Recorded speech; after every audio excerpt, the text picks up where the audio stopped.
The orange and black are on the attack, and the Giants are riding high on the strength of a season-high 5-game winning streak.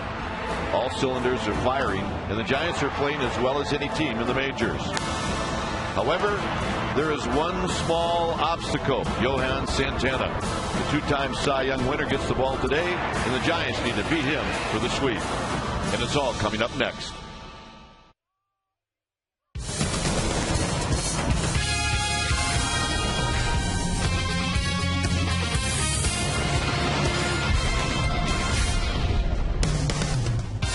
Beautiful Sunday afternoon here at AT&T Park as we wrap up this 4-game series, Mets and Giants.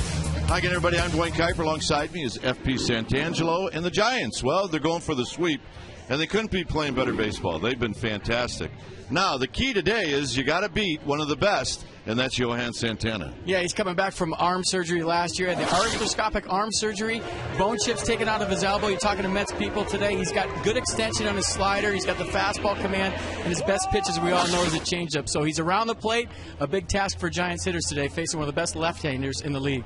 And for Jonathan Sanchez, keep pace with the rest of the starters. All right, when we come back, we will have the lineups on the first pitch right after this.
What's possible with the nation's fastest 3G network. AT&T. Rethink possible. And by Toyota. Say yes to amazing deals on your favorite Toyotas. See your local Toyota dealer today. Toyota. Yes. That's right. We are headed to AT&T Park for the final game of this 4-game series. Our game time weather is brought to you by the Santa Cruz Beach Boardwalk. The admission-free boardwalk is open daily. 66 degrees here at the yard under beautiful skies. Winds at 5 miles per hour. Humidity at 71%. And the forecast is almost perfect. So Angel Pagan is ready to stand in. We will give you the lineups very, very shortly. Pregame facing Jonathan Sanchez. And here's the first pitch of the ball game. And it's high and wide. So we get started at 105. Pregame hitting 306. He does not have a hit in this series. And the next pitch is at the knees for a strike. Giants have won the first two games or first three games in this series. And played umpire is Phil Cuzzy. 2-0, 1-0, and last night 8-4.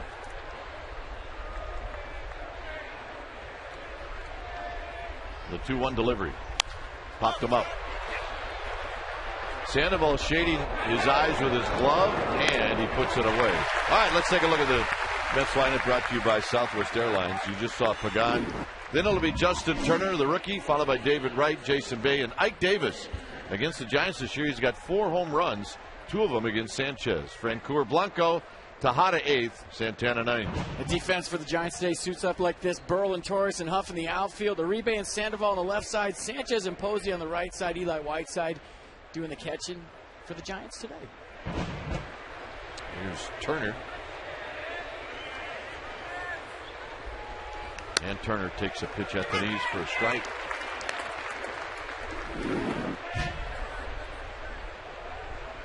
See the numbers for Turner at Buffalo. As he shoots this one to right.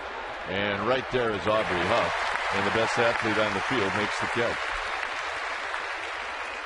Starting pitcher stats are brought to you by your Bay Area Hyundai dealers. You see the numbers on Jonathan Sanchez. He takes the ball for the 19th time this season. It's probably an understatement to say command has been an issue with this guy. He's second in the National League in walks. He has a high pitch count.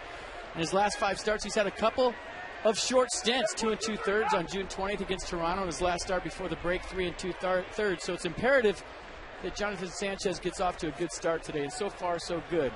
Wants to feed off that energy the first 3 starts, Lincecum, Zito, and Kane. David Wright hitting .310, 14 home runs, and 66 RBIs as he takes a fastball for a strike, and it's 0-1. No Carlos Beltran this afternoon as Wright swings and misses, 0-2. And there's that sneaky 92-mile-an-hour fastball that gets right on a lot of these hitters. 2 for 11 in the series. And Wright that time did not miss the fastball. He fouled it back. It's big for Sanchez to get off to a good start today. A lot of times he struggles in the first couple of innings, and then it goes downhill from there. So you want to take what you just did in the bullpen, take it into the game, establish the strike zone early, and get your team off the field. And Wright dribbles it foul, threw him a breaking ball, and it stays 0-2. Very close to a sellout crowd here this afternoon. Crowds have been fantastic this entire series. And they are fully behind this team. And the 0-2 pitch is up and in, 1-2.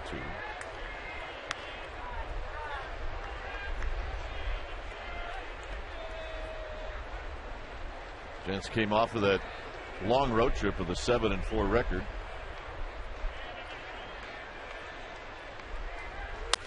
Right back to Sanchez, who gloves it, flips it, side retired, and a nice inning for the Giants lefty. Giants coming up.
Pablo Sandoval. Look at his numbers against Santana. Very nice. Uribe Whiteside and Jonathan Sanchez. The defense for the Mets for today's game sets up like this. The outfield's Bay, Pagan, and Francoeur. The right side of the infield, Turner and Davis. Left side, Tejada and Wright. Henry Blanco, Hank White doing the catching for the Mets today, and on the mound, Johan Santana. A week ago today, July 11th, Santana shut down the Braves over 7 innings on 5 hits. Lowered his ERA, you see at 2.98, below 3. Fastball, slider, change. Fastball, change up mostly to right-handers. Fastball, slider, left-handers. The last time Santana pitched against the Giants at AT&T Park last May, he got rocked in 7 innings, 6 runs on 11 hits. Andres Torres facing him for the first time ever. And he pops the first pitch up into shallow right field. It'll be Davis backpedaling and putting it away. Here's our Toyota keys to the game. It's Jonathan Sanchez in his tempo. He has to throw strikes, pound that strike zone, establish a good tempo, work quick, and keep his defense in the game. Get him off the field. Good groove for Pablo. Pablo's back, ladies and gentlemen. First 3 games of this series, his swing looks fantastic, especially from the right side. He's 6 for 10 against Santana with a homer. And avoid Ike Davis. He's hot. 2 home runs last night, 12 and 13. The last time he faced Sanchez, he went 2 for 3 with 2 taters. Here's Freddie Sanchez at the knees, and it's 0-1. 5 for 17 lifetime, however, in this series, 0 for 9. And a quick 0-1 with Huff to follow, and that's out of play, 0-2. Freddie Sanchez did not play on Friday. He played on Thursday, but was very sick.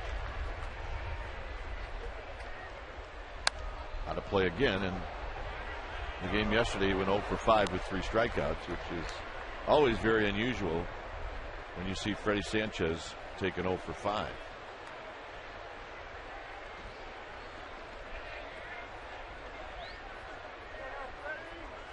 And the 0-2 pitch from Santana is low and in.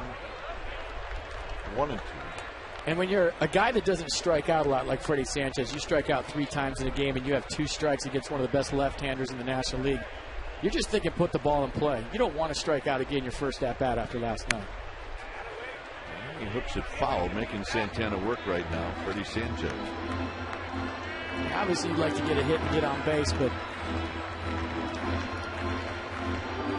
some games where you strike out a lot, you go home and you think about it all night long. You actually dream about that you're never going to make contact again.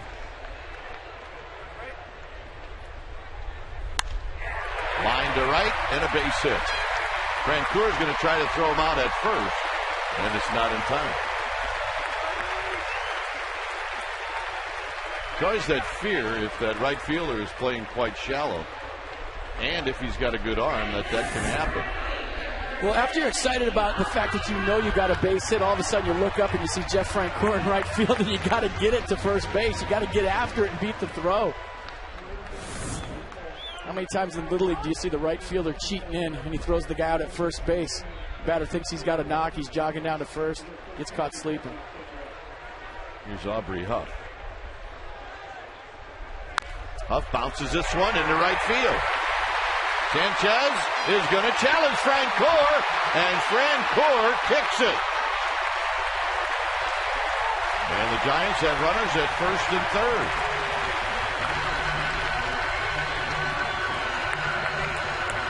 I think you see the game plan for the Giants against Johan Santana. It's be aggressive early in the count. 2 of the first 3 hitters swinging at the first pitch.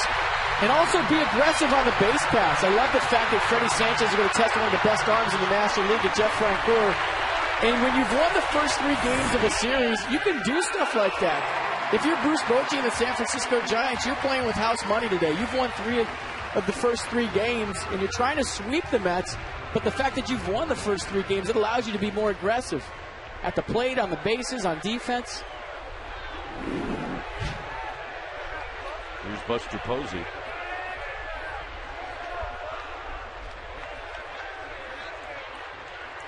Posey takes down low.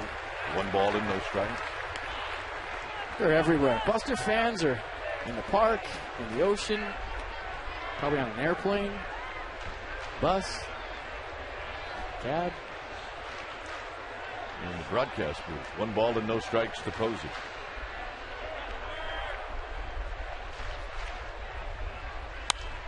Driven to right. Tagging is Sanchez. Francoeur is going to airmail this one. He will not. Scoring is Sanchez. 1-0 Giants.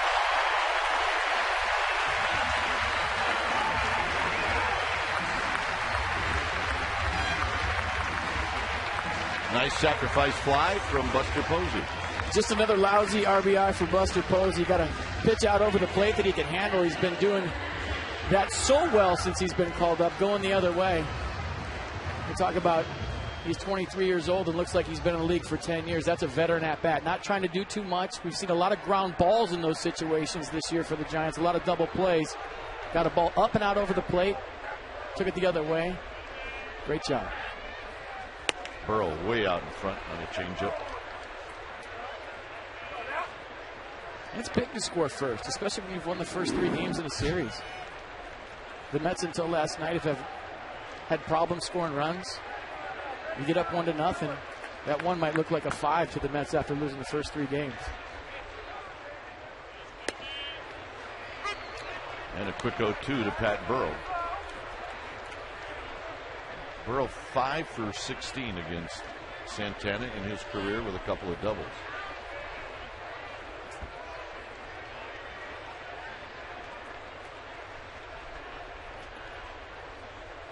Huff goes, and it'll be a stolen base easily for Huff. His 4th of the year. Well, if you haven't played the Giants very much this year, you don't know how fast Aubrey Huff is, and I think he caught the Mets napping right there. He's a guy you got to pay attention to. He's got good wheels, going first move all the way, and what I mean by that, as soon as Johan Santana picks up his right foot, you see that toe flinch, you're out of there. Well, what Huff does is he eats up real estate. He's got long strides.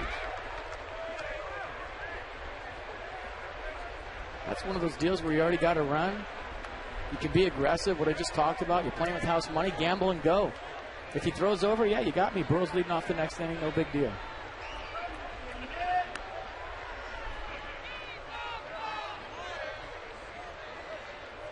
Here's the 2-2. On the ground to third where David Wright has it. He will flip to Ike Davis, and that'll end the inning. Giants on the board first. We will head to the second.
As we head to the go.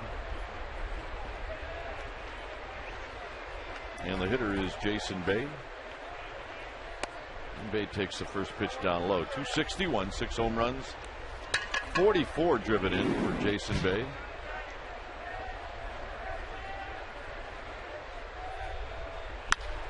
Bay pulls this one right past Pablo Sandoval.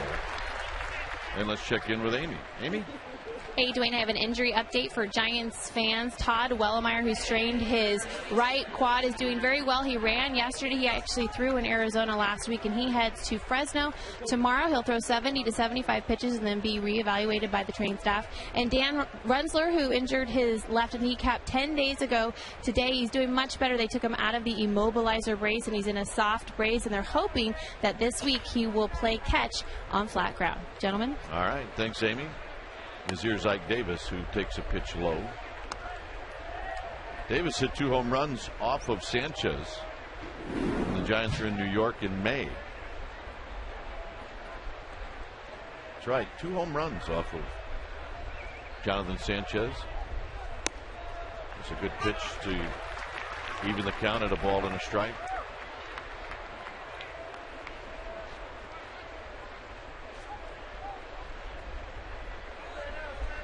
Bay at first with nobody out. Francoeur to follow, second inning.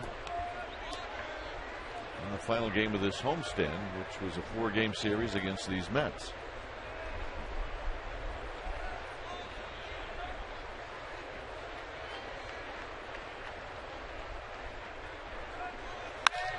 Hit into left center field and hit very well. And this is going to be tracked down by Burrow. And now hustling back is Jason Bay, who went all the way around second base. But a nice catch by Pat Burrow. A little upset with him right now that he missed the cutoff, man. But in his defense right there, your first priority is making the play, catching the baseball. Ike Davis remains hot. That's a great swing right there, going the other way. Pat Burrow going a long ways for that. Probably didn't know with his back to the play how much time he had. And that's one where Andres Torres will come over and say, first. You got to play it first. And he was upset. You're right. Here's Francoeur. And they got him. His Bay is picked off, so they got him anyway.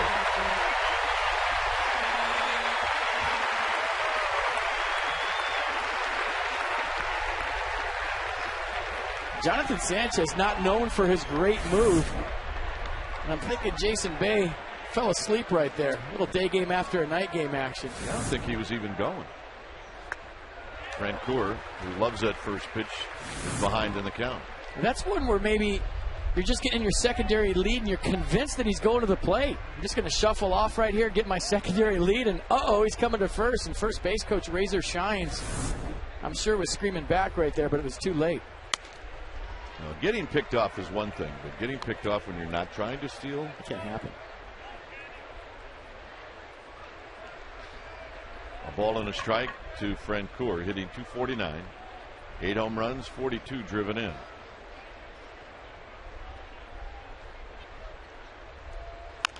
On the ground, foul to make it 1-2.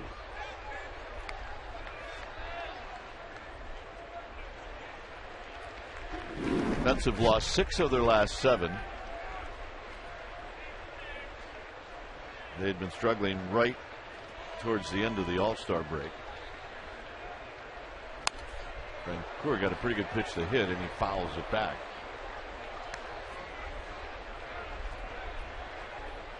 We've talked about this the first 3 games of the series. I think Lincecum did a great job the first night. Barry Zito was amazing the second night. Matt Cain did a good job of it yesterday. That's expanding the strike zone with 2 strikes, being able to throw a ball and make the hitter chase. Up the middle, and Sanchez has it to Posey. Side retires. So some nice defense by the Giants here in the 2nd.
Home right now, staring at the screen, eating Doritos. We have 2 offers for you. The Giants merchandise package. A special Grateful Dead t-shirt and cap can be purchased by phone mail order for $40, which is a $7 savings. Call 1-877-5-GIANTS or to order today. That number again is 1-877-5-GIANTS.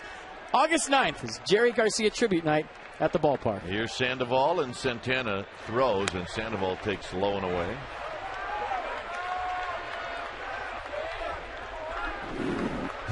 Fellow countrymen facing each other, Santana and Sandoval, both from Venezuela.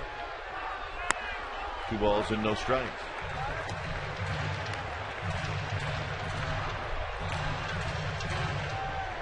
.270, 6 home runs, 38 driven in for Pablo Sandoval. A good swing as he fouls it back. In the game last night, Sandoval went 3 for 4 with 3 RBIs.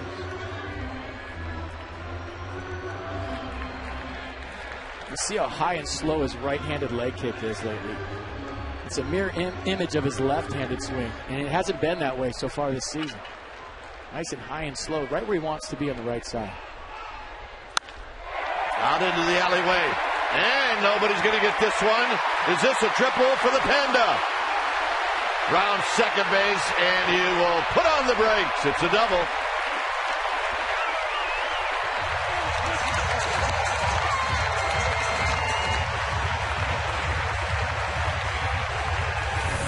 It's official, the Panda is back. Look how slow the leg kick is. He gets a fastball out over the plate. 6 for 10 coming in today off of Johan Santana. Make it 7 for 11 with a double. A lot has been made about his right-handed swing, but Pablo Sandoval's locked in from both sides of the plate right now. And he's starting to think triple right here. As soon as he sees it getting a gap, he's thinking triple. He picks up Tim Flannery. Flannery gives him a stop sign. He's happy with the leadoff double. Here's Uribe. Swing and a foul back. Ultramo, the swing. That's the coolest thing ever. Look how slow the kick is.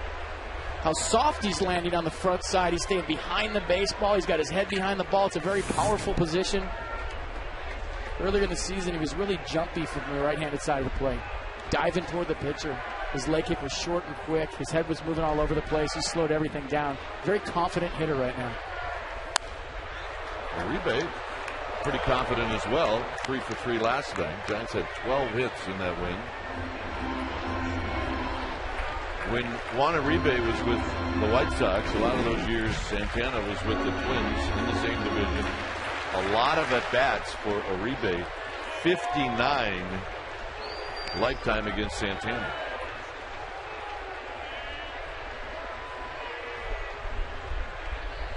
And he got him.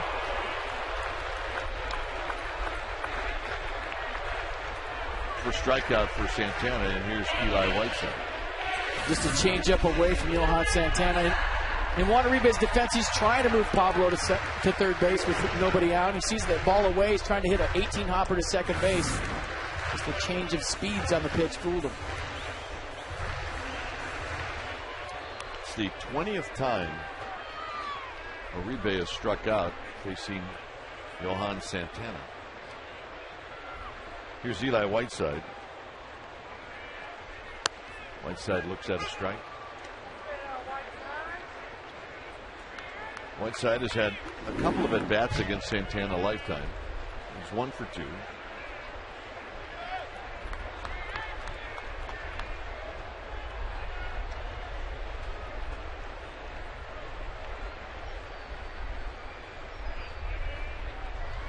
Swing and a miss. Nothing in 2. First pitch, off-speed pitch. Second pitch, heater. Behind on heater. That's what that whole sequence is intended to do.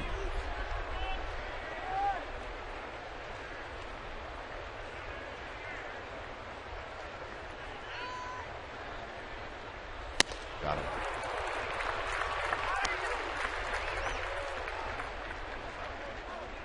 Giants Baseball is brought to you by Autotrader.com. Now compare new and used cars side by side at Autotrader.com.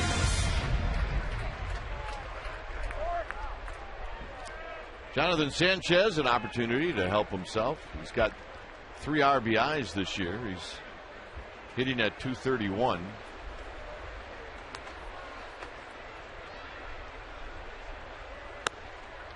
And he takes a first pitch breaking ball for a strike.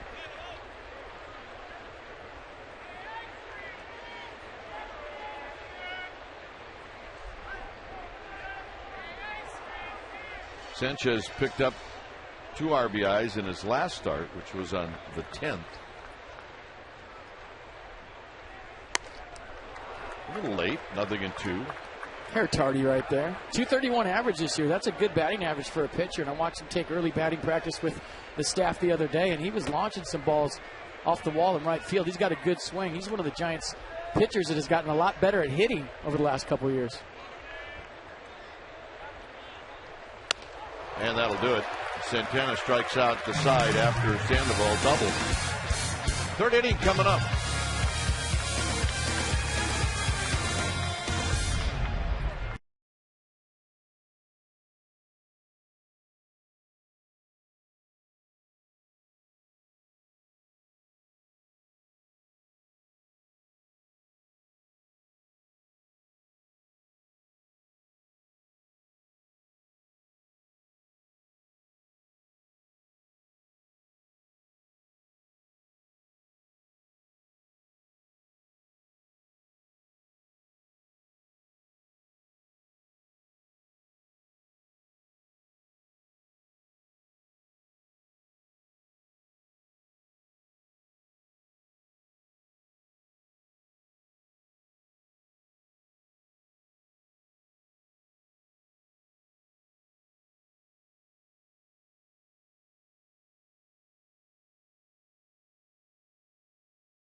Here today at AT&T Park as the Giants and their partners Genentech held the 7th annual Strikeout Cancer Day. It's a day that honors cancer survivors and then also offers information for those learning to deal with the disease if they've been diagnosed or just simply want to learn more about dealing with the disease. And people at home, you can make a donation to the wellness community. Just check out strikeoutcancer.com for more information. Gentlemen.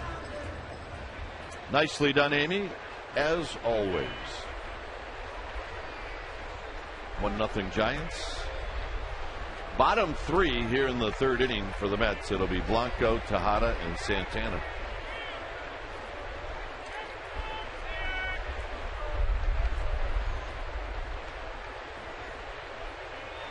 Blanco swings and fouls it into the glove of Whiteside. Here's another guy. We talked about Ike Davis. Lifetime against Sanchez, 2 for 3 with 2 home runs. Blanco, lifetime against Sanchez, 2 for 2, 2 home runs. Hank White's a great guy. He's been around forever, 38-year-old catcher, known more for his defense and pitch calling abilities, but a great guy. Came up to me the other day. I haven't seen him in about 5 years. FP, what's going on? There's a reason why guys stick around for so long. It's not always just how they play. He's a great guy to have in the clubhouse. 1-1 pitch. Way out in front, 1-2.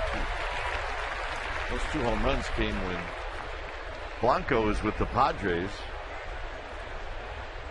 And it may have been last year. If it wasn't last year, it was the year before that. They came in consecutive at-bats, if I recall. Very close, 2-2. Padres are hosting the Diamondbacks this afternoon in the 2nd inning. Arizona leading that game 2-0.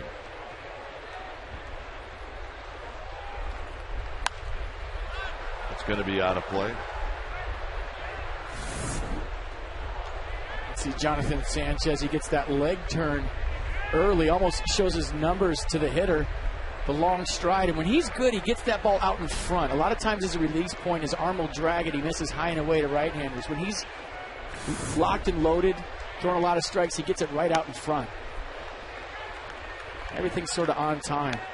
We make a lot about Tim Lincecum's delivery and his wind-up and how much stuff he's got going on. Well, Jonathan Sanchez has a lot going on, too. There's a lot of elbows and kneecaps and shoulders and arms, and he's got a lot to get right every single time out. High and deep to left. Burrow's got a beat on it, we think. In front of the cars, he makes the catch.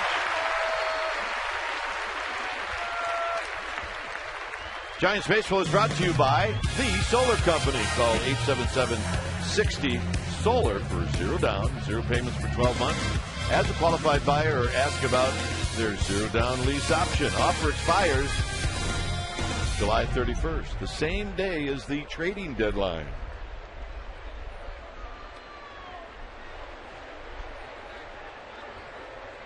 Here's Tejada. No Reyes in the series. It's been Ruben Tejada, and he takes the first pitch wide. 1 ball and no strikes. 2 for 9 in the series. He's been hit by a pitch. Just off the plate, 2-0.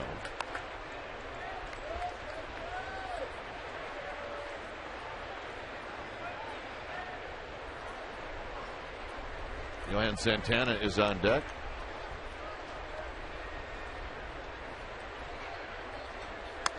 3-0. See, that's the one with the arms dragging, falling behind. Doesn't have the arm slot, doesn't get it out in front.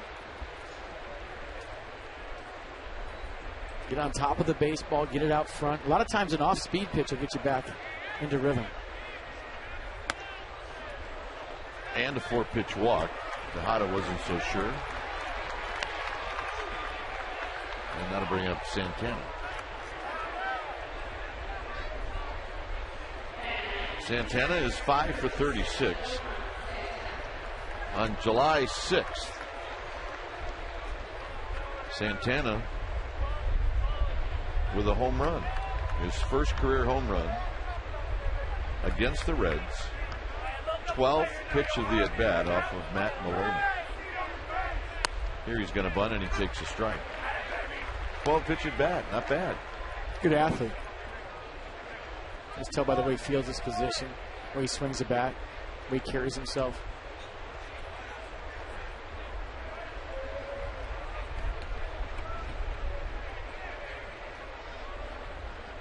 Sandoval weighing at third. And that very close. 1 ball and 1 strike.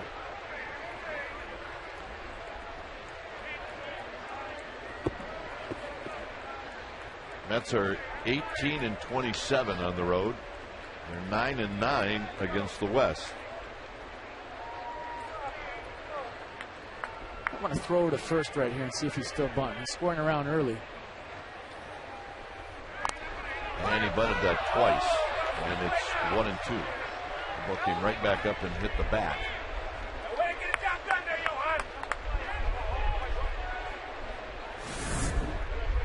He got a good form. He's got the bat out in front, the barrel above the hands, but did you see him jab at it at the last second? Remember Brett Butler when he was a San Francisco Giant? He pulled me aside one day before a game and he said, FP, when you're bunting, get your head close to the barrel. You can see it hit the bat and just pretend you're playing catch. Pretend that that bat is a glove and you're going to catch the baseball from the pitcher.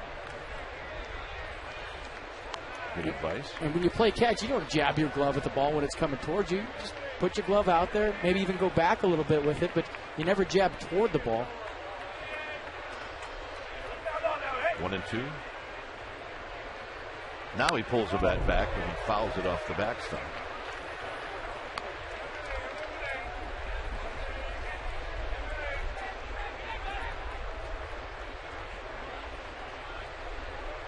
Jerry Manuel didn't like the way the first 2 bunt attempts looked.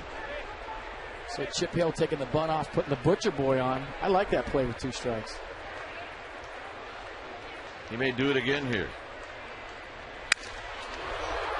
Under the glove, and Uribe is going to throw him out.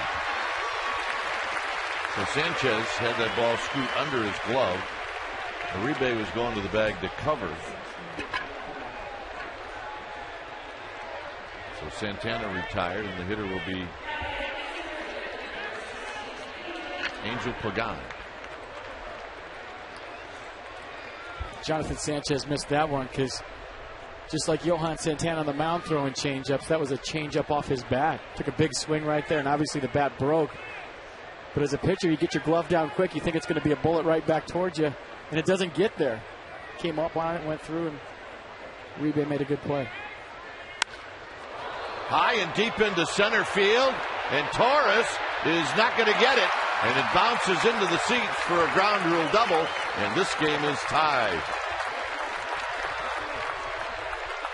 Boy, Pagano on the first pitch gave that a ride,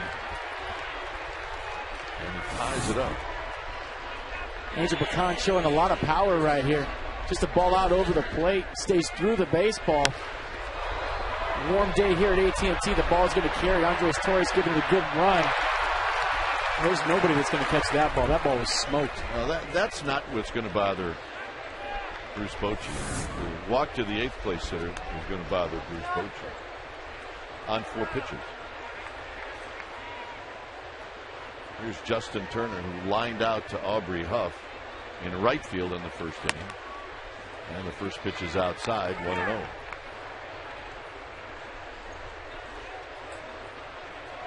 Well, if Jonathan Sanchez fields that comebacker and throws it to second base, the ball is a ground rule double. In second and third. That run doesn't score. That's right. 1-0 to Turner. And Turner just spins out of the way.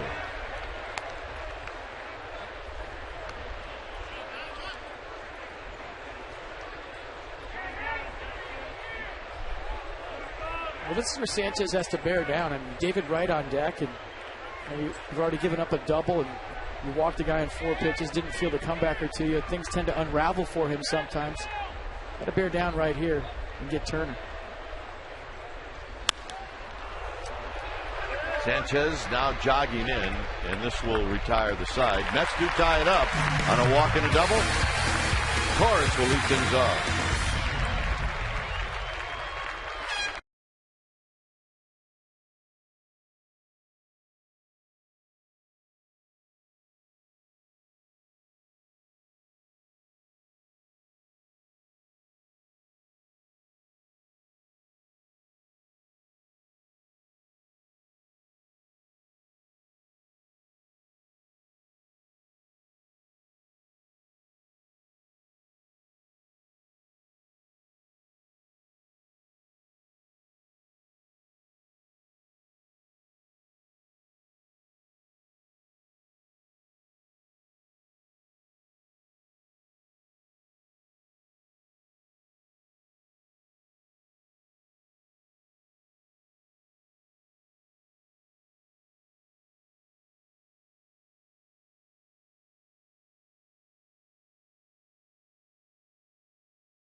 CSNBayArea.com. Chuck from San Jose, who are your favorite players when you were 12 years old? Here's Andres Torres, a 1-1 ball game, bottom of the 3rd inning. FP? Should I tell the story? Nah. Okay. It was a giant. Sounds a lot like you. Played second base. Well, it's funny that you would say that. I kind of enjoyed watching you play when I was a kid, too. Torres popped out. Takes the pitch at the knees for a strike. I was so in love with all Milwaukee Braves. It didn't matter who they were. They were top shelf to me, including as this is lifted out to Francoeur. One out. Eddie Matthews, Hank Aaron, that group. Torres is gone, and here's Freddie Sanchez. Hey, Razor, the line is right here. His foot is on the line. His foot is right on the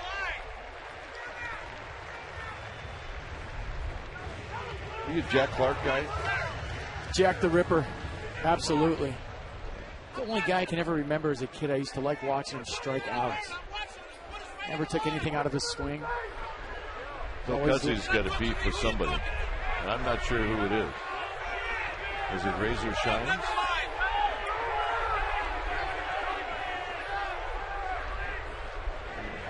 don't get it. Unless this is a carryover. So here's Sanchez. He singled in the first and scored. Not sure what it is either, but anytime you lose the first 3 games of a series as a coaching staff, you're probably not in the best mood. Foul back. Sanchez, what we have seen in a Giants uniform, is when he gets hot, he can hit and he can be a little bit streaky at times.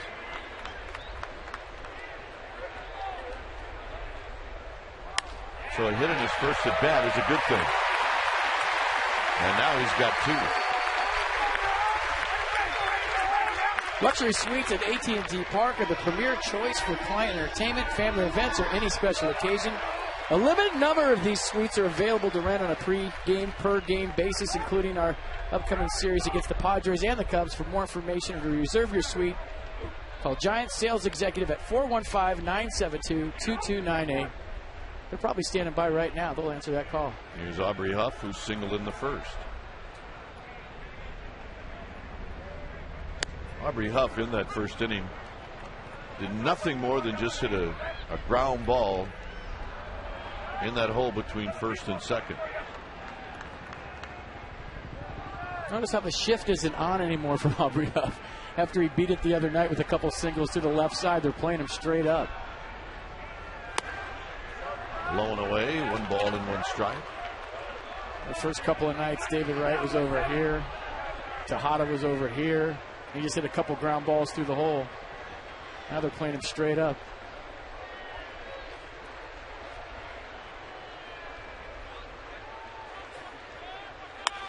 Line drive, base hit.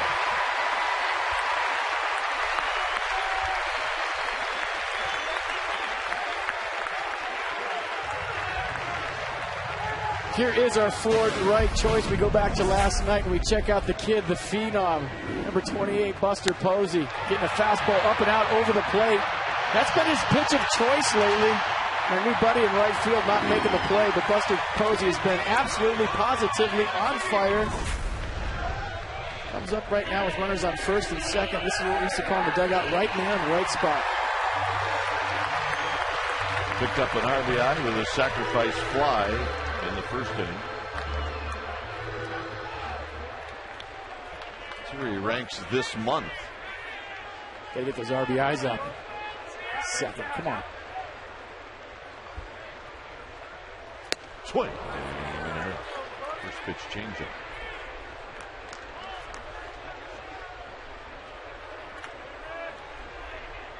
No balls and 1 strike. Pat Burrell to follow. Sanchez at second. Huff at first.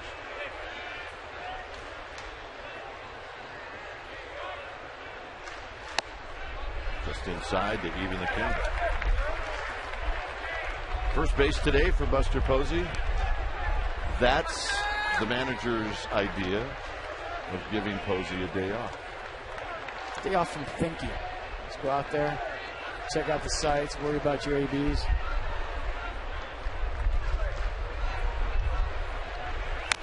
Those are foul. 90-mile-an-hour fastball. It's 1-2. It is a gorgeous day. There's no doubt about it. A little hazy as we look off into the Oakland Hills, but that is not, by any stretch of the imagination, a complaint.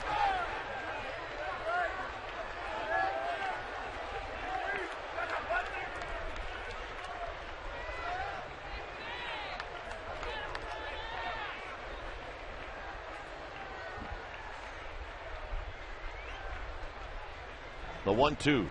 Swing and a foul, so Posey stays alive. That's what he does so well. We talked about it last night before he hit his home run. He got a fastball off the plate in, borderline strike, borderline ball. A lot of guys will take it and leave it up to the umpire. Buster Posey did a great job of fouling the pitch off, buying himself another pitch. You just saw the one he hit out. That was right after a fastball, about 89 miles an hour in on his hands. You talk to anybody, veteran major leaguers, they're great at fouling off pitches with 2 strikes, spoiling pitches, getting themselves another chance.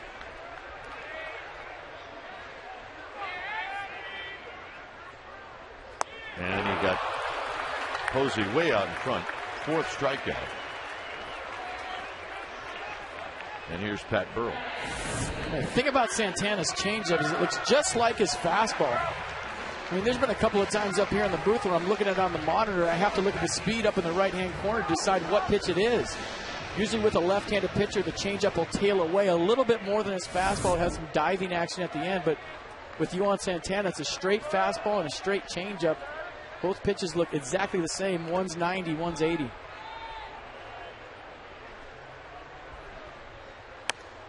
Burrell takes a fastball belt high, and it's 1 ball and no strikes. Burrell bounced out to third in the 2nd inning. He did it with Huff in scoring position, very much like the situation right now. But it's Sanchez at 2nd and Huff at 1st. 2 balls and no strikes. Big one. That is some severe rally here. That pair of glasses just like that. 2 balls, no strikes to Burrow. 1-1 ball game.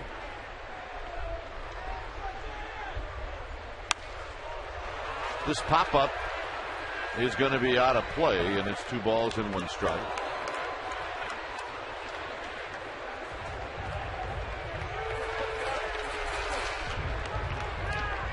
A big at bat for Pat Burrell right here, driving a run, look for a pitch. Not an obvious fastball count with Yohan Santana on the mound, but if you can find a way to get on, you got a guy on deck in Pablo Sandoval that's 7 for 11 off Santana, swinging a hot bat. 2 balls and a strike. The look to second. 3-1.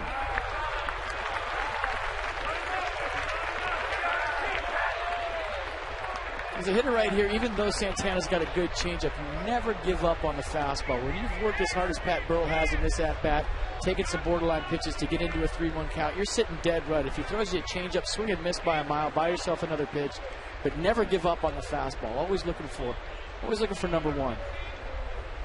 See if he gets it here. He did, and it's 3-2.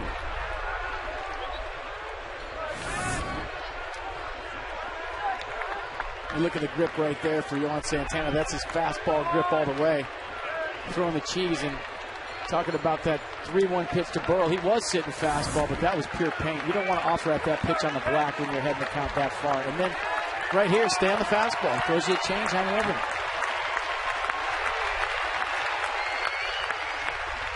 Runners go, and it's lifted out to Francoeur.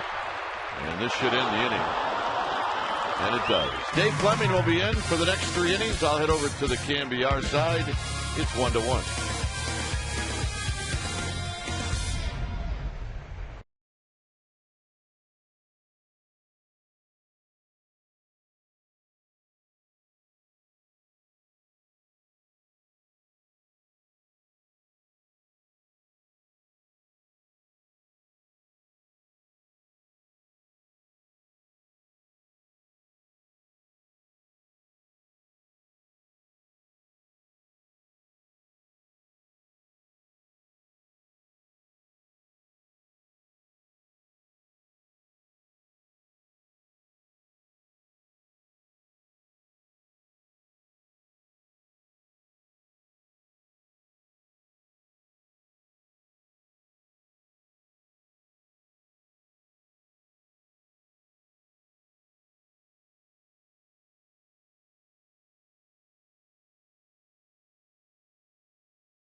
back in San Francisco. Dave Fleming now alongside FP Santangelo here. FP, about the game I think we expected, right? Two good left-handers on the mound. Good pitching battle so far between Santana and Sanchez. Yeah, good pitch. 3-2 to Pat Burrell right there by Santana. A little change up away. Had to go for it. He's been good.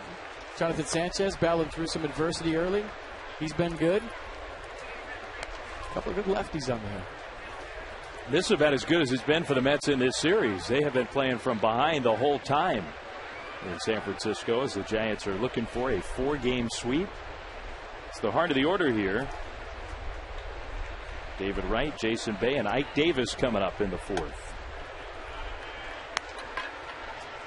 2-0 right away to Wright, who I think everybody in the game has been happy that he has had a bounce-back kind of year after taking a pitch off the helmet from Matt Cain last year and really not looking good for a while. Wright has really picked it up and looks like the same old David Wright, one of the true stars of the game. You got to be careful here. 3-0. He'll get the green light from Chip Hill at third and Jerry Manuel. He's not afraid to swing it. 3-0. He takes there a fastball for a strike. So Sanchez, who the big mistake, I think, not really the double by Angel Pagan, but a 4-pitch walk to the 8th place hitter that turned into the Mets' only run. Now Wright drives one to left center field, and that one really well hit. Andres Torres runs out of room. Gone. Hitters count, hitters pitch. David Wright did not miss it. His 15th home run of the year. And for the first time in this series, the Mets have a lead, 2-1. Well, that's the danger in falling behind the count, 3-1. David Wright did his homework on the 3-0 pitch. He gauged it, he saw it, he watched it all the way to the catcher's glove, and that allowed him to do this on the 3-1 pitch. And you just can't make mistakes out over the plate with a fastball when you're behind the count to a player the caliber of David Wright. He knows what to do with that pitch. Got to work ahead. Well, Sanchez looks a little frustrated, goes back to work, and falls behind again against Jason Bay. Well, maybe a little lightheartedness in the Mets dugout after they finally have a lead. I'm sure it's felt like a long weekend for the Mets. And another fastball that misses from Sanchez. So some real warning signs all of a sudden. Sanchez, who had a very strong first couple innings, is out of whack right now.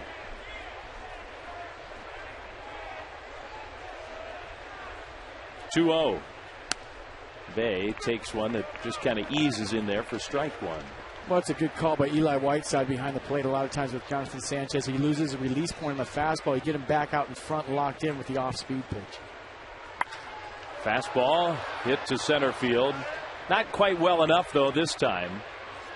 Torres still drifting back. One away. So Ike Davis comes up. Davis has got some real positive history against Sanchez. First 2 times he'd ever seen him. Back on May 7th, he hit a couple of home runs. That one was impressive. This one was impressive as well. And it went a long way in that ballpark. Well, the one hopper in the water last night from Mike Davis was impressive, and then the home run to straightaway center off of Casilla was impressive. So Ike Davis hit his 12th and his 13th last night. He smoked the ball to Pat Burrell his first time up today. He's absolutely locked in. So Davis against Sanchez takes a strike. Good young player, Ike Davis.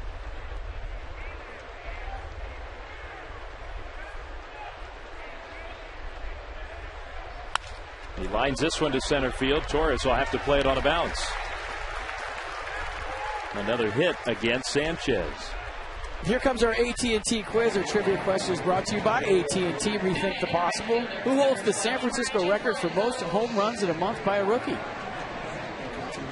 that dog, I tell you that. What a day to be out here at the ballpark. Well, Buster Posey, we're having all sorts of rookie conversations with everything that Posey's doing these days. So another Posey kind of question. Jeff Francoeur, the hitter, swings right through that fastball for strike one. Well, this is where you got a free swinger up there, a guy who never saw a pitch he didn't like. If you're Jonathan Sanchez, you're trying to work down in the strike zone, coax a ground ball. You're trying to throw the pitch that you think you get to hit him on the ground. Perfect fastball right there, 0-2.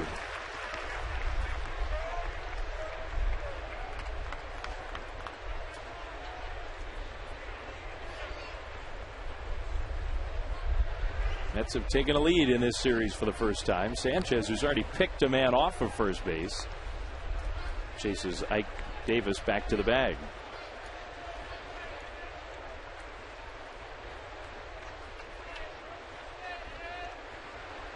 Oh-2. Francora chases one there to strike out swinging. That is the first strikeout for Jonathan Sanchez, which is very unusual this deep into the game. Well, Jeff Francora is just what the doctor ordered for Jonathan Sanchez. Sometimes when you're struggling with command, you get a free swinger up there. It takes a little pressure off you. You don't have to throw strikes necessarily. A great job by Jonathan Sanchez right there, expanding the strike zone. You got an aggressive hitter up there. You don't have to throw strikes. Like I said all last night, the art of pitching is to be able to throw strikes when you want to and to be able to throw balls when you want to. So 2 down for Henry Blanco. He takes one high. We talked about the 2 home run game that Davis had against Sanchez earlier this year. Last year, Henry Blanco had a 2 home run game with the Padres against Jonathan Sanchez. And he hit one well his first time up, but into and out. He hits one well there, into and out again. Sandoval hangs on. Sanchez gets through it, but the Mets have the lead. Everybody's enjoying the water, even that seal out in McCovey Cove. 2-1 Mets.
Giants and may not be reproduced or retransmitted in any form, and the accounts and descriptions of this game may not be disseminated without the express written consent of San Francisco Baseball Associates LP.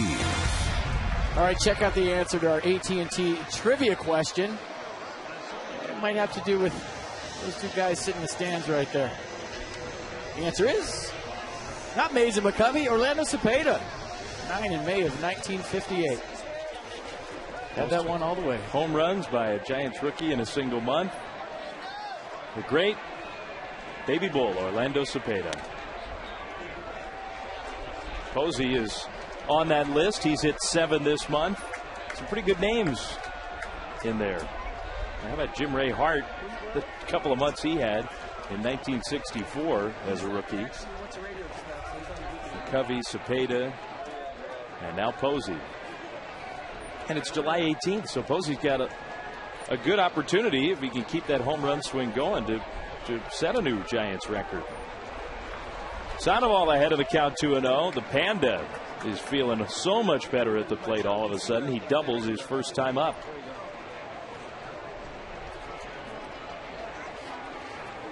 Giants trailed 2-1.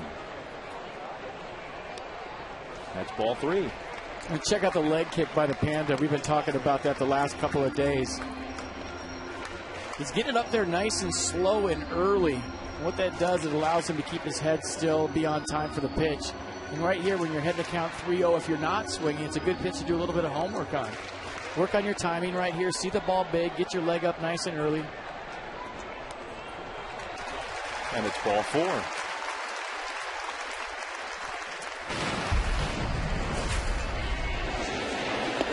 Last year, Sandoval was facing Santana in that same game where Kane hit David Wright.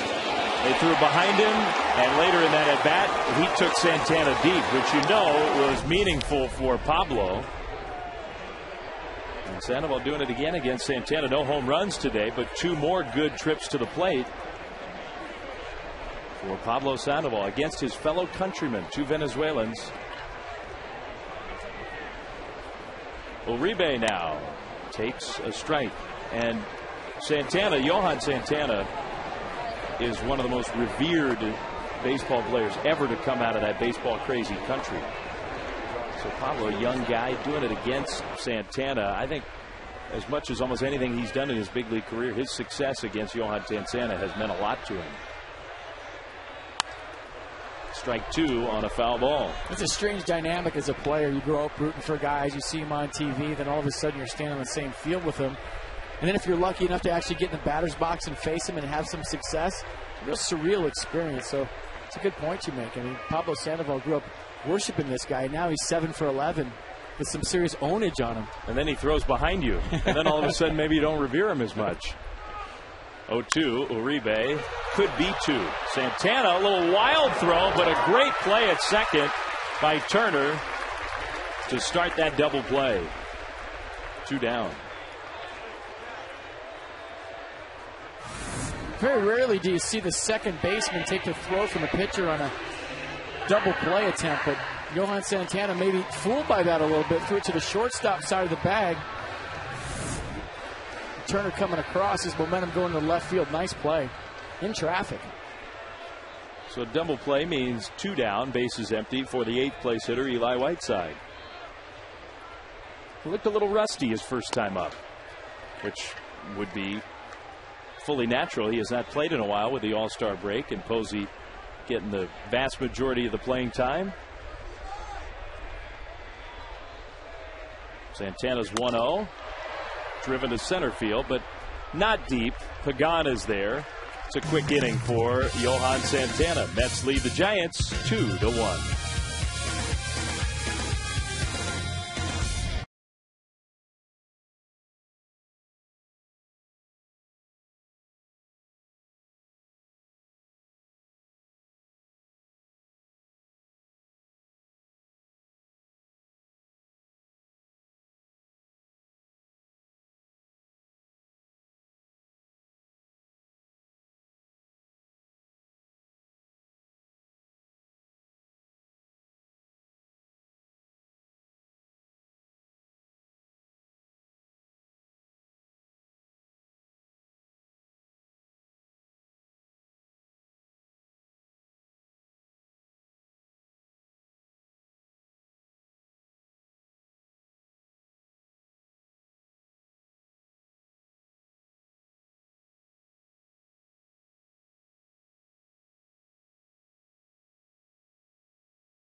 Daily poll question. Check it out at csnbayarea.com. Which team is going to be the biggest threat to the Giants in the wild card race? Let us know what you think. Vote. And then you can check it out on Giants Postgame Live. Dave and FP, I don't know about you, but I think the way the Giants are playing, they're not thinking about the wild card. They're thinking about the division. Up to you. Well, I agree.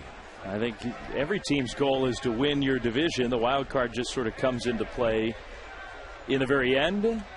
and maybe in conjunction with trying to win the division. Tejada goes to bunt and pushes it foul here, underway in the 5th inning, with the Mets leading 2-1. And frankly, the West is so competitive that the race for the division could also be the race for the wild card, because 4 of those 5 National League West teams are legitimate playoff threats. First day of spring training every year, your manager comes into the clubhouse, he gets the team together, he sits you down, he looks you right in the eye and says, guys, we're going to win the wild card this year. Never happens. Or win your division. Come on. I do think that the wild card has been a great thing for the game, and this year is really indicative of why. You got 9 teams, I think, here past the All-Star break who have a legitimate crack at the playoffs in the National League. I mean, have you guys seen those wild card flags? They fly over the stadium if we win. We want one of those. Hey, nobody will complain, though, if they get in as a wild card. Absolutely. Well, the year in 2001 in Oakland, we won 102 games, and the Mariners won 116. We wouldn't have seen the playoffs without the wild card.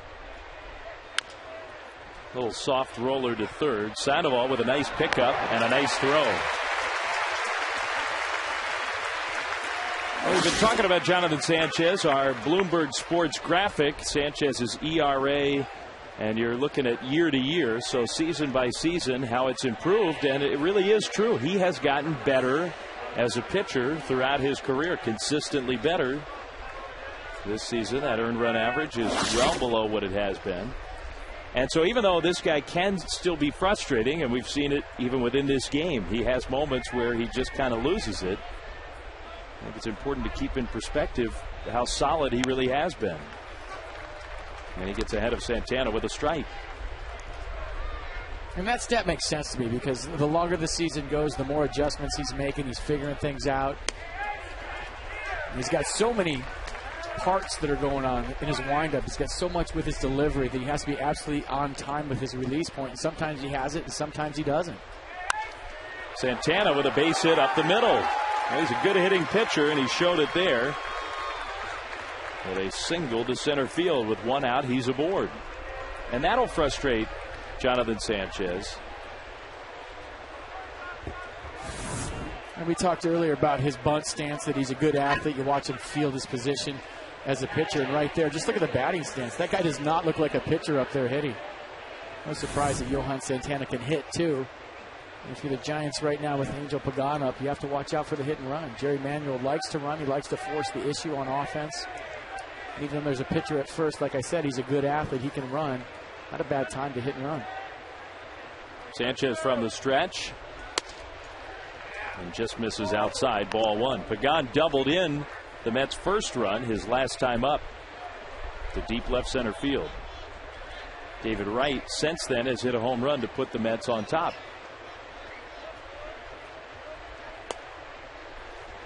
Same spot right there, and called a ball, 2-0. Well, Sanchez, and this is where I do think he's improved. We saw that graphic year to year. His earned run average has gone down. He's become a better pitcher. But he still, you can tell right now, he is upset with Phil Cuzzy. I'm sure he's still got a little ticked off in him about the hit by the pitcher. He's got to maintain his focus. Pagan to center field. So on a 2-0 pitch, he gets Pagan for out number 2. Well, he did. I mean, he went to his happy place right there. Stepped off the mound, thought about things. Talked to himself, didn't get that call. What am I going to do now? That's behind me. That pitch is behind me. The sequence is behind me. It's what I have to do now, live in the present. He got right back in the strike zone. Fly ball to center field. Wheels are back on the bus, just like that. The wins and losses have not always totally reflected it, but year by year he has improved as a pitcher for the Giants. 2 down for Justin Turner. Fastball too far inside. That's a good pitch, and look at the body language right now from Jonathan Sanchez. He wanted that one. I can see why. I think Phil Cuzzy's had a pretty generous strike zone overall, but at the moment it's been a little tight. Turner to Sandoval. He'll go the short way to force out Santana, and Sanchez gets right through it. Mets 2, Giants 1.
On his raft right now, Friday, July 30th, 7:15 start versus the Dodgers. It's Beach Towel night at AT&T Park. The first 20,000 fans will receive a Beat LA Beach Towel. Check it out. I want one of those. To purchase tickets, visit sfgiants.com. And remember, with dynamic pricing, buy early and save. Okay, so maybe not Joe Martinez, but it's not him. Looking pretty comfortable out there. What did the sign say? Huff's homeboys. I'm just a guess, but I bet Aubrey Huff would like to be out there right with them. Maybe after the game. There Absolutely. they are. They're having fun. The Cove is back. It's cool to be in the Cove again. Sanchez probably not going to hit one to Huff's homeboys. But here he is at the plate to start the bottom of the fifth, with the Giants trailing the Mets 2-1. Strike one with a fastball. The Giants have had some scoring chances against Johan Santana. They put some pressure on him, but they have just the one run. They scored it back in the first inning. There is strike two.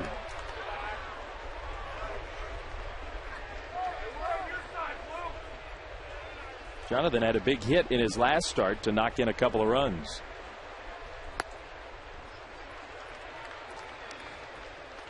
Good take right there.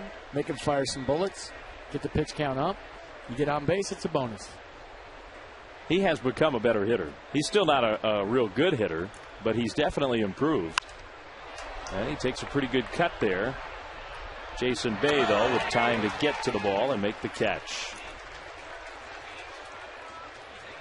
Giants baseball is brought to you by Round Table Pizza, celebrating summer with a delicious barbecue chicken pizza, premium grilled chicken, smoky bacon, and a tangy barbecue drizzle.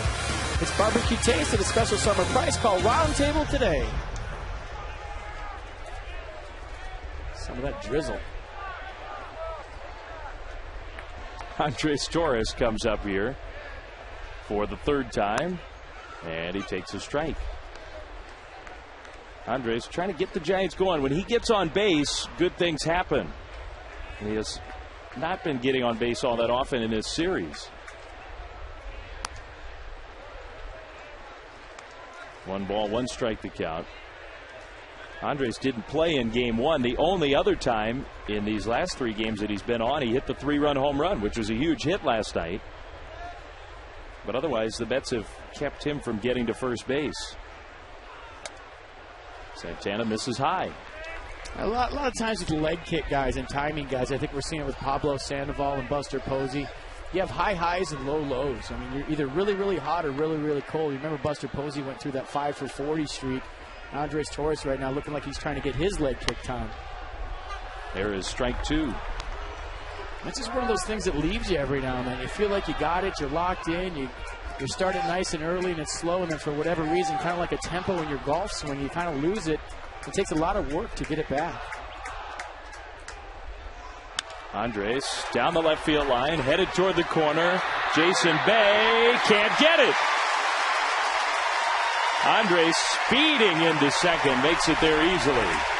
Well, there you go, Andres Torres, kind of a looping double down the left field line. Any kind of hit against Santana is a good hit. Fastball in, he just gets his hands inside the baseball and does a good job of keeping this ball fair. A lot of times when you get a fastball off of the plate inside, you have a tendency as a right-handed hitter to hook and foul, but Andres Torres gets his hands inside of it, and Jason Bay giving it a good effort. Look at a sliding try over on the concert grass over there, but Torres with the double on second base with 1 out. If I'm Andres Torres, I think about stealing third right now.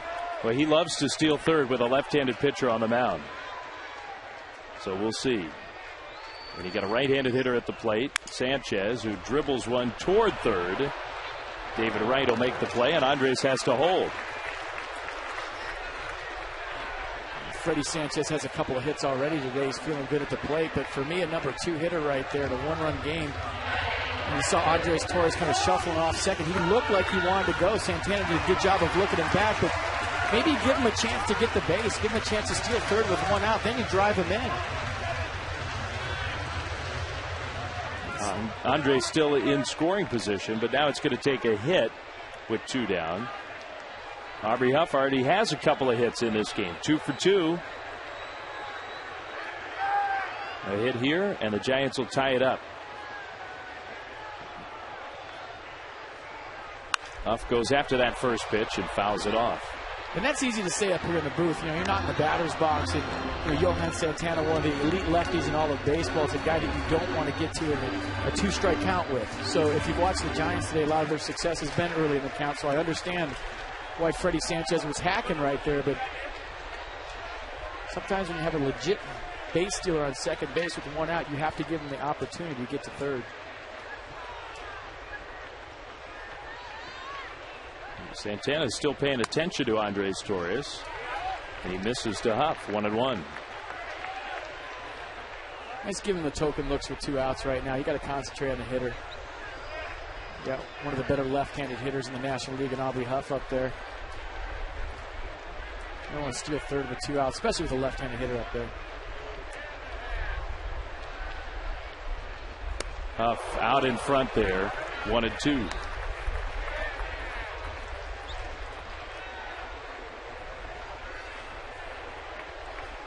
Aubrey Huff's thinking right now, I don't see too many change-ups from left-handers. Usually it's fastball, slider, not too many lefties throw lefties change-ups just for the fact that it'll break right out back over the plate and hit their barrel. So we saw a good one right there. Behind the count, 1-2. Santana gets the comebacker and fields his position well, throws out Huff. The Giants get the double from Torres, but leave him, and the Mets still lead by a run.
Back to the top of the second inning. Jason Bay just got himself a nice little single. He's on first base thinking, I'm going to have a great day today. And Jonathan Sanchez throws over. Razor Signs is probably screaming, back! And he gets picked off. That is not a good feeling. Coors Light Freeze Can brought to you by Frost Brewed Coors Light, the world's most refreshing beer. So Sanchez helping himself out there with the pickoff of Jason Bay. Now he's got to face Wright, Bay, and Davis for a third time. It's the 6th inning. It's a 1-run game. The Mets have the lead. Last time up, David Wright hit a big home run. But he falls behind here 0-2. And last time up, David Wright was ahead in the count 3-1. So Jonathan Sanchez doing a good job of getting ahead. 0-2. Fouled out of play. Well, the Giants trying to finish off a 4-game sweep here at home against the Mets before heading on a big road trip. It's going to be an important week for the Giants. Down to L.A. to play the Dodgers, and then 4 games in Arizona. The Diamondbacks are the last place team, but at home they are not a pushover team. That slider was not close. Ball 1. And everybody on this Giants team knows they have to play much better within the National League West. So Giants would like to have the momentum of a sweep of the Mets before heading down to Dodger Stadium. They're going to have to come from behind. Right toward Aubrey Huff, who's drifting back. Still going back. That ball carried well. One away.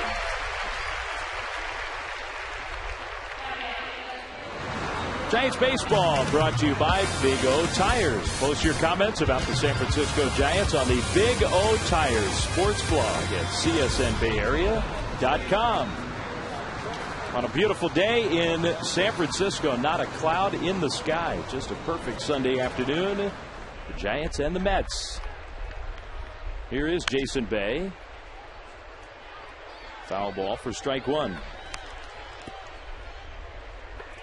Bay is 1 for 2. That single, and then the pickoff that FP just showed you. Not having the year that the Mets hoped he would have.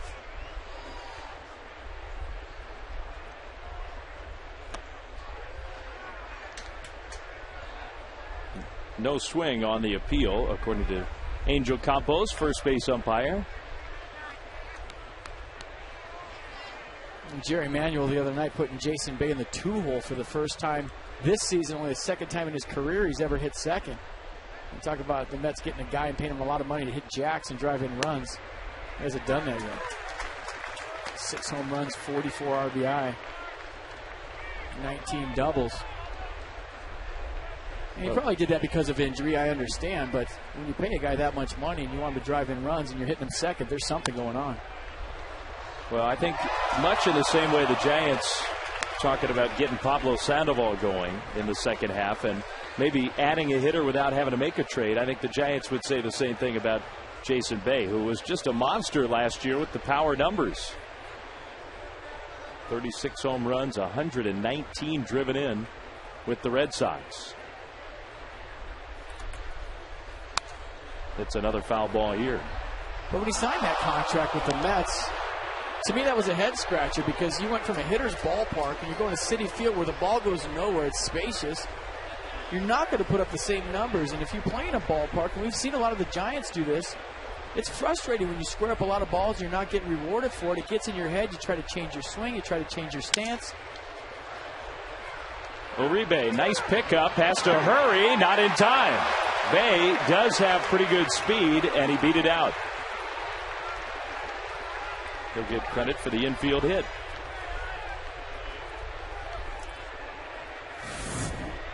Jason Bay with 10 stolen bases this year. You see example of his speed getting down the line. Juan Uribe played this as good as you can play it. Charge it, field it off the left, throw off the right, got something on the ball. Jason Bay got a good break out of the batter's box, hustling down the line, playing the game hard. And now a base runner for Ike Davis, who has done so well against Jonathan Sanchez. 2 home run game against him earlier this year, and today has hit 2 line drives, 1 into an out, but 1 for a solid base hit. Not this time. He didn't have a very big lead, and I'll guarantee it was a one-way lead, and that one-way was going to be back to the bag. Nobody wants to get picked off twice in a game. Nobody ever wants to get picked off. Davis takes a big cut. Strike one.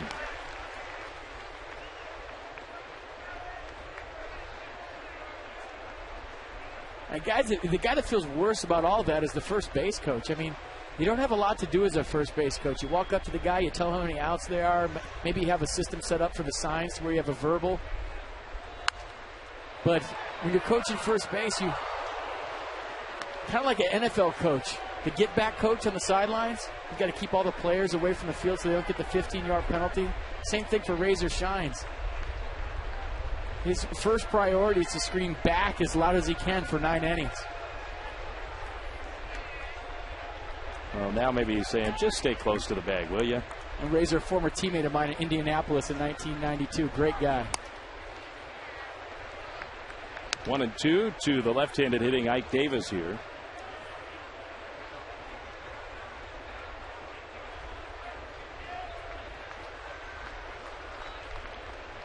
13 home runs. And he's hit 4 of them against the Giants. He went there, strike 3. Slider got him. He set that up well, the whole sequence. Eli Whiteside, Jonathan Sanchez used to working together all season long, and Jonathan Sanchez getting that slider out in front, getting on top of it, not around it. Got the good late break. Struck out a guy that has some serious ownage on him.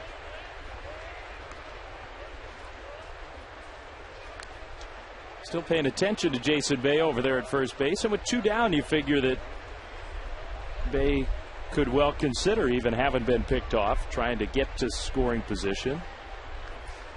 But Jeff Francoeur up there. Another throw that direction. It's like if you're at a casino and a slot machine, it pays off. You got to keep going back to that slot machine. Hopefully you hit the jackpot again. That's what Jonathan Sanchez is doing right now with Jason Bay. He wants to get 777s and pick them off one more time. Strike 1 to Jeff Francoeur, who is 0 for 2 with a strikeout in this one.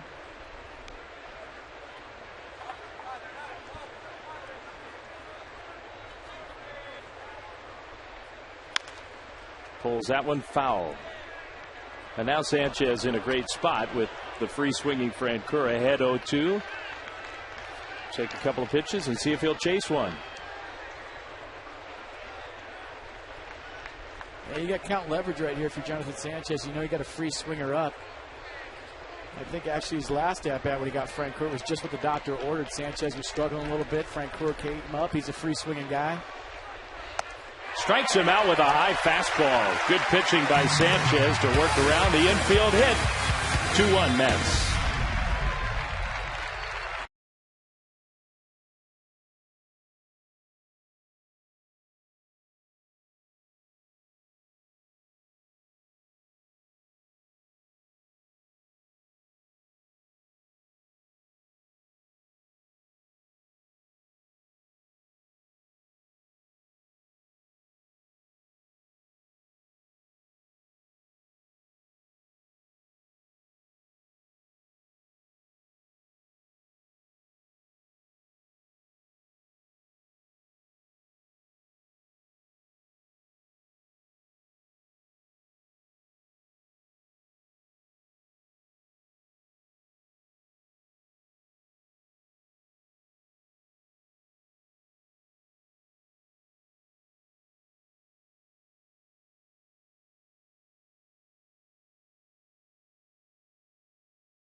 Farmers Insurance. To find your local farmers agent, call 800-FARMERS today. By Xfinity, the next generation in home entertainment. Now available in the Bay Area and coming soon to the Central Valley. And by Verizon. The signal is yours. Wield it to transmit anything you want. Verizon. Here in San Francisco, our McDonald's game summary. The Giants trailing the Mets. It's the first lead all series for New York. 2-1. Johan Santana pitching well. Giants have not come up with that big hit with a runner in scoring position yet, even though Jonathan Sanchez is hanging in there today. Buster Posey will try to get the Giants started. Posey 0 for 1 with a sacrifice fly, and the only run batted in, plus a strikeout. Last of the 6th inning. Posey, that changeup, has him out in front, 0-2. And this is where Buster Posey so far has been probably at his best with 2 strikes. You talk about a guy with 8 home runs and 28 RBIs being a good 2-strike hitter. He keeps his hands inside the baseball, shortens up his swing. Takes outside for a ball. Really battles up there. Too many times you see a power hitter do that. Usually power hitters are feast or famine. They go up there looking for a home run, take their shot, and they don't cut down their swing with 2 strikes. Buster Posey does a great job of that. Here he flips one to right field, and a good example. 2-strike hitting Buster Posey with a lead-off single. And it extends his hit streak, 12 games. Not exactly a soft hitting streak either. Right around 500. Not getting 1 hit a game for 12 games. So do a lot of people. So Posey is aboard. And Pat Burrell and Pablo Sandoval lined up. See if the Giants can turn that hit into the tying run. Burrell's 0 for 2, but he's had 2 good at-bats against Santana in terms of making him work. Takes a strike. Well, and you're talking about Posey's approach there. I would not call Buster a classic power hitter. I don't think that's his game. Now, he's showing a lot of natural power for the way he's been hitting here lately, but I think he's just a really good overall hitter. He is. Maybe he's not a classic 4-hole hitter. Burrell, hard but foul for strike 2. Well, I'm glad they're having fun. The best day ever. I think they can hold that sign up with a little more conviction if the Giants turn this around and come back. But no matter what, they are having a good time.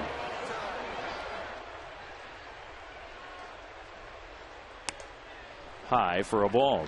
Anytime you're at the yard, it's a day game. A beautiful sunny day out. It is the best day ever. Where else would you rather be? Well, these days, I think Giants fans are looking to see something special from Posey every game.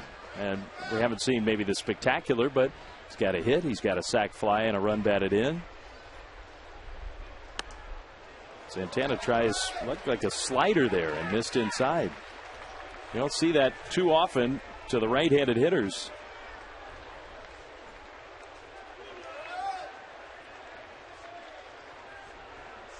From 0-2 to 2-2 to Pat Burrell. Burrell hits one hard, and it eats David Wright alive. He doesn't know where the ball is. That got him good. Posey to second. Burrell will have a hit, and the Giants have 2 on with nobody out.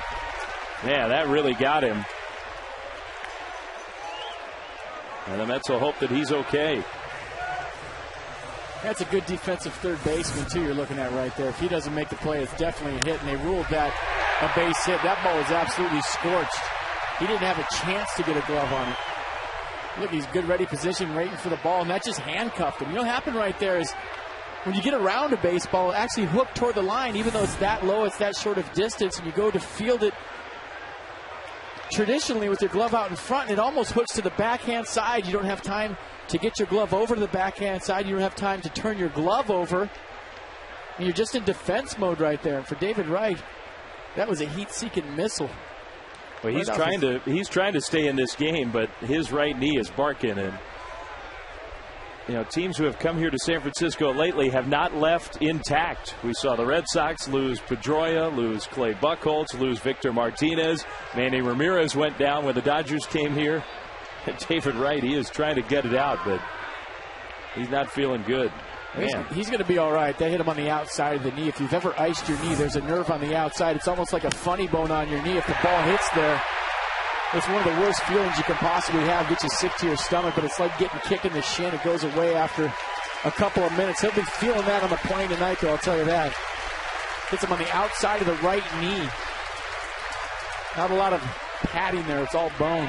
It's just a gross feeling. I've been hit there by a pitch a number of times. Feel kind of queasy, kind of sick to your stomach. Seeing stars for a minute. All of a sudden the pain will subside. He'll be okay. I'm saying that up here in the booth with a tie on, but he's fine. He's good. Not a problem. Be fine. Take an aspirin to it. Well, that hurts. The bigger story right now is the Giants have built a rally, and they've got Pablo Sandoval coming up. He's having a good series. He's got great numbers against Santana. He's got a double and a walk today. 2 on, nobody out.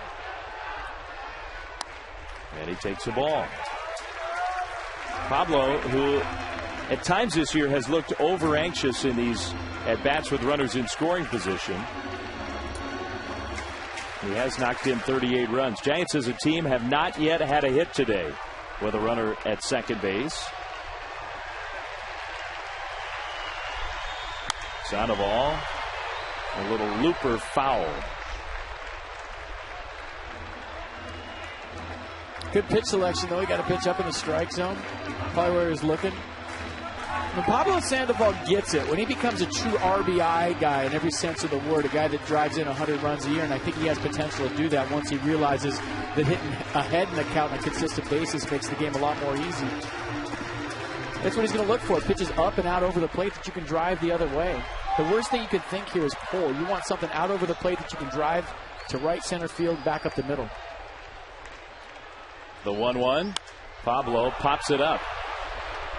And they'll call the infield fly rule there, so he's automatically out. Tejada makes the catch anyway. So one away with two men still on. Bloomberg Sports, the leader in data analysis, has developed an analytical product being used by baseball clubs. There's also a product for fans. Improve your fantasy play or track your favorite players and teams. Go to BloombergSports.com for details. Well, the numbers show that the Giants have not been good in these kind of at-bats in this game.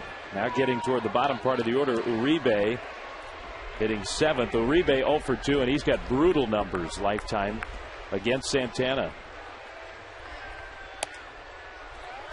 Takes a fastball for ball 1. There's certain guys, for whatever reason, you just don't see the ball out of their hands, and whether it's your setup or his setup, it just doesn't jive. And when you're up there, you've had a tough time seeing the baseball, and you can't hit what you can't see. And it looks like Juan Uribe doesn't see the ball well off Yohan Santana. Even as a right-handed hitter against the lefty. He pops that one foul. Uribe is 9 for 61 in his career against Santana with 20 strikeouts.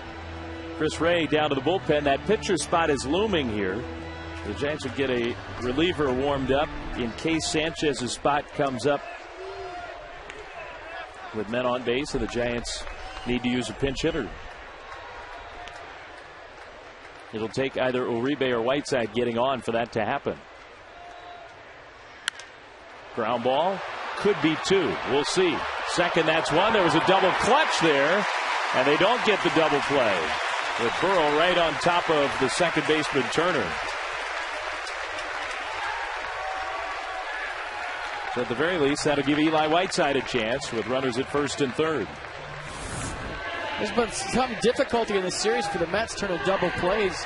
You see an example of it right here. Good feed by Tejada, but Turner can't get the ball out of his glove.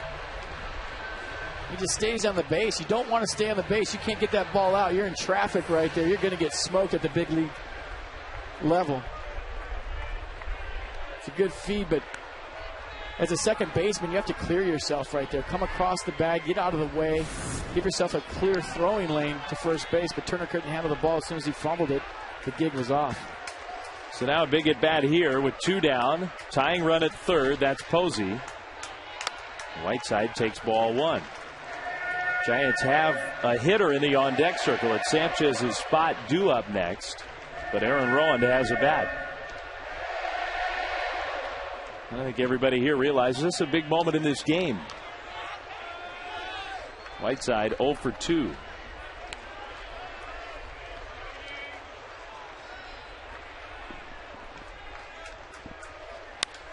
Hits this one to shallow right field. Francoeur with plenty of time to get there. And the Giants with 2 on and nobody out do not score. Kite's coming back over. Mets lead 2-1.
It's Jerry Garcia Tribute Night. Celebrate a legendary San Francisco with a special ticket package. Includes a seat in the Jerry Garcia Tribute section and a commemorative Jerry Garcia Giants bobblehead. Partial ticket proceeds will benefit the Rex Foundation.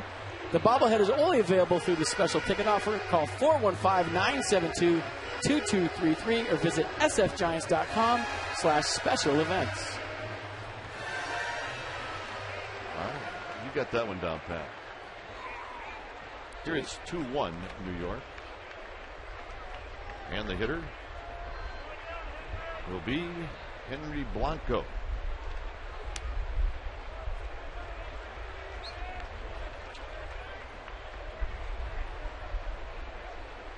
Blanco, Tejada, Santana. How about the Cardinals? Blanco pulls it foul. Cardinals score 3 in the 8th and 2 in the 9th to beat the Dodgers. That is beautiful. What are you talking about? It's one of your teams. You played on it. You're going to get a year of pension from that team. I blocked that out of my memory. It's like a bad experience when you're a kid. 1 and 2. I remember when you decided to sign as a free agent with the Dodgers. It was Blanco waves at a pitch that he never wants to see again, and he's retired. But you emailed me. He's like, listen, I'm telling you what's going on. I really apologize. I got a shot at making a little cash, so please don't hold it against me. It was something like that.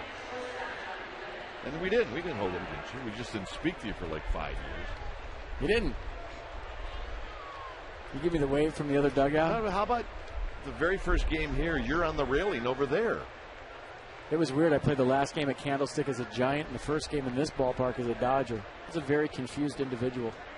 Here's Tejada, and Tejada on the ground to Uribe. And Uribe is going to make the play, and they got him, and let's check in with Amy G. Well, Dwayne, we have some new interviews for Giants fans. Check it out at csnbayarea.com. Amy G's Giant exclusives. There's 2. The newest Giant, Chris Ray, a new reliever for the Giants. And as Dwayne refers to him, the very best athlete on the field, Aubrey Huff. That's a funny one. You're going to want to check it out at csnbayarea.com. Gentlemen. All right. Thanks, Amy. I'm only repeating what Aubrey Huff said about himself when I call him the best athlete on the field.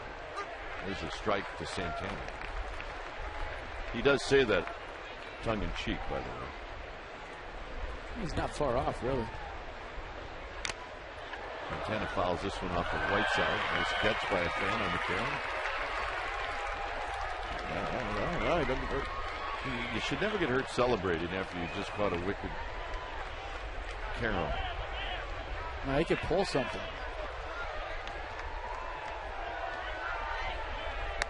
And that'll end the inning. Sanchez a nice quick 1-2-3 inning.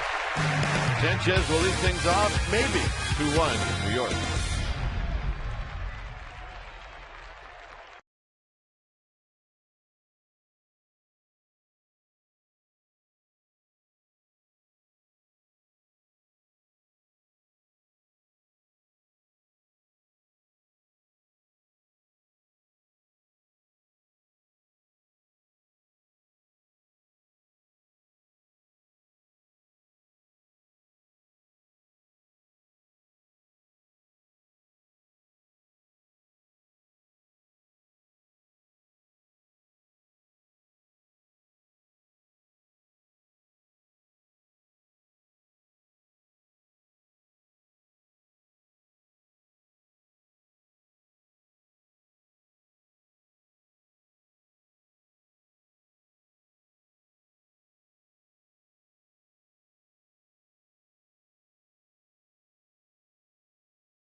On Santana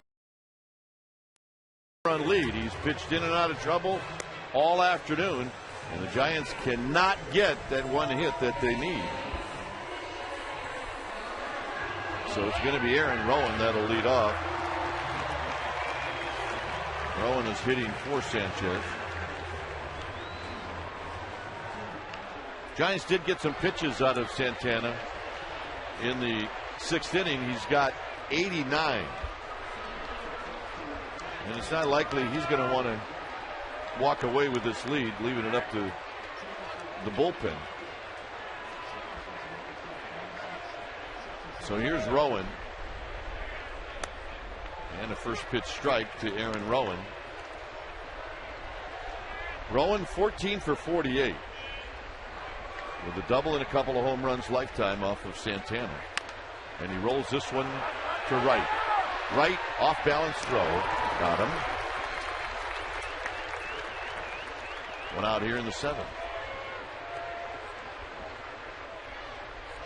Well, Johan Santana is one of those pitchers that he's been there and done that so many times. He's a guy that smells the finish line.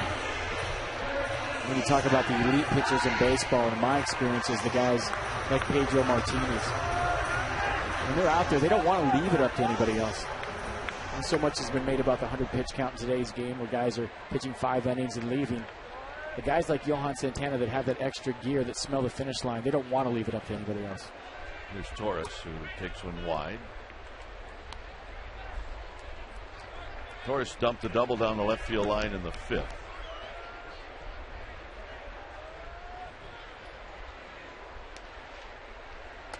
Two and 0. Sanchez on deck.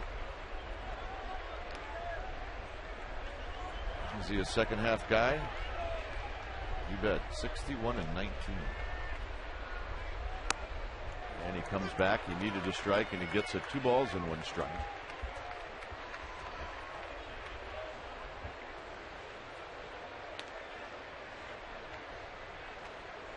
Pitch number 95 is a swing and a foul straight back. Andres Torres took a big man's rip right there. He always does. He gets ahead in the count, and he forgets that he's a leadoff hitter. Andres Torres fouling this ball straight back. What does that tell you as a pitcher? That he was right on it. Very rarely do you see a pitcher go back to the same pitch when a batter fouls the ball straight back.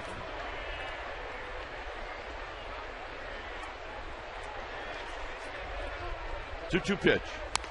Foul back. A little hanging slider right there from Santana. That ball was up in the strike zone. This is a big hitter for him. You talk about Andres Torres in a one-run ball game, getting on first base. With all of his stolen bases this year, change the dynamic of the game in a hurry. On the ground to third, David Wright. More action. 2 outs. There's Freddie Sanchez.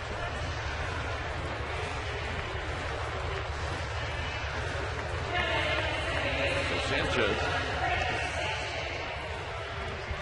coming up. He's got a couple of hits. Not a lot of runs for Johan Santana this year.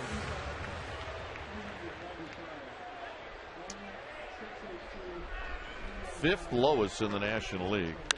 And Freddie Sanchez down the right field line and out of play.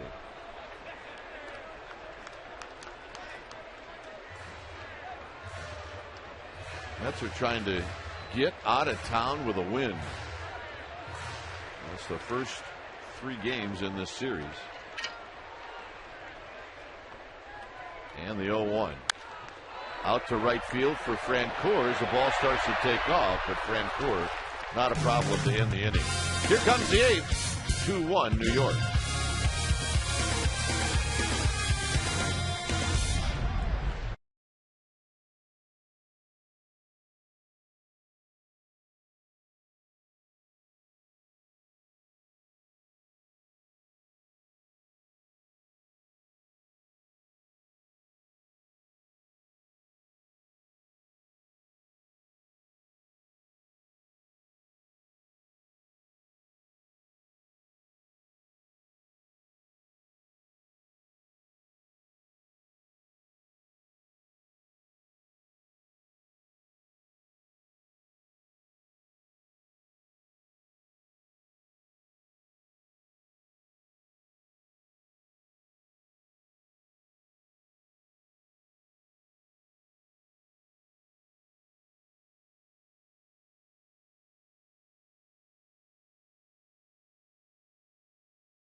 That's time now for our Farmers True Giant story. Did you know that July 18th, 1970, Willie Mays hit his 3,000th hit? 0-2, Wegener delivers. Mays hits it into left field. There goes number 3,000. Willie Mays gets his 3,000th base hit.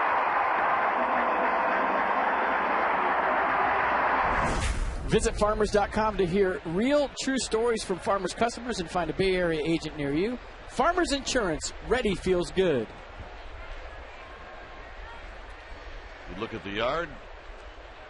Chris Ray is facing Angel Pagan, and the first pitch at the knees. When it's time for a change, think Speedy oil change and tune-up. Your oil change, tune-up, and smog experts. Pagan is 1 for 3. He doubled in a run in the third, and a big breaking ball misses. Ray came into the game last night. He gave up a hit and he walked a hitter. He didn't get anybody out. Ended up giving up a run. As Pagan shoots this one foul, it's 1-2. Sometimes the best thing that can happen for a relief pitcher is you have a tough night the night before and your manager throws you right back in the game the next day. You don't have to sit around and think about it. You don't have to carry that one for 3 or 4 days. You get right back out there in the heat of battle and get the job done.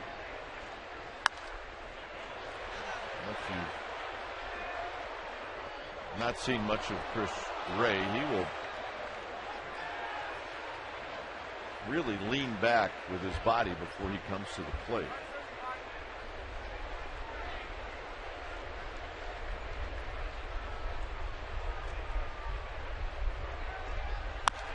Popped him up.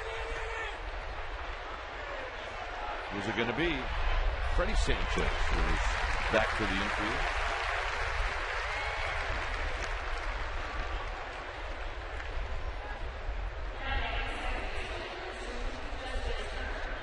Here's Turner. We talked about the lean back in his windup. And I heard Mike Krukow talking about it in one of your broadcasts right when Chris Ray came over. He does have a little Goose Gossage in him with his arm angle and the way he throws from 3/4. Reminds me a lot of him. It's a great call. Maybe not the same velocity, but same kind of delivery. 1-0 to Turner.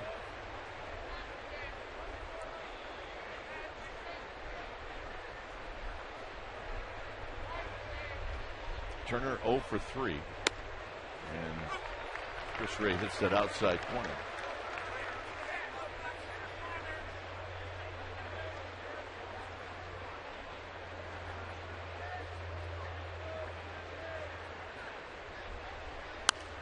And that pitch is out of play.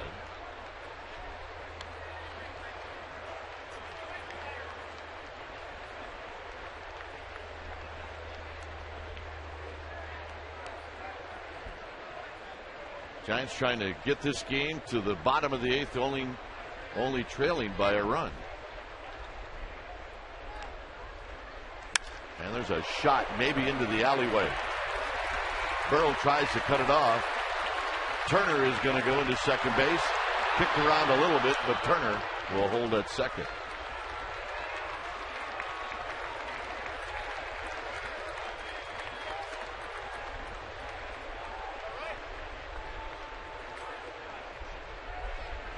Well, check out tomorrow night. We'll be on NBC Bay Area from Dodger Stadium. And it'll be Madison Bumgarner against James McDonald, as the Dodgers just announced who their pitcher will be. And then Tuesday and Wednesday on Comcast Sportsnet Bay Area, Lincecum and Zito, Kershaw and Billingsley, as the Giants will start playing games within their division. So a double by Turner. And here's David Wright.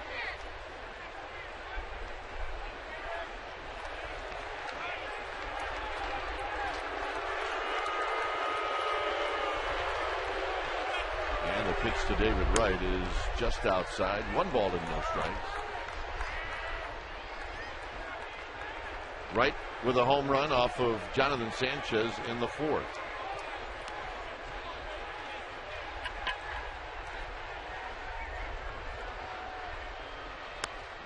good pitch to even the count at a ball and a strike.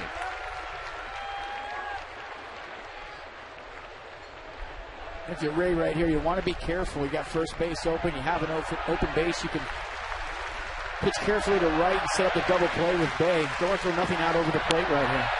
Good pitch, 1-2. The slider away, staying on the outer third. And this is where it can get dangerous. David Wright is a lot like Buster Posey, and when he has 2 strikes, he'll take a little bit out of his swing. I know he struck out more this year than he has in the past, but he gets his hands inside the baseball, looks to go to right field when he has 2 strikes a lot of the time. Ray misses, and it's 2-2.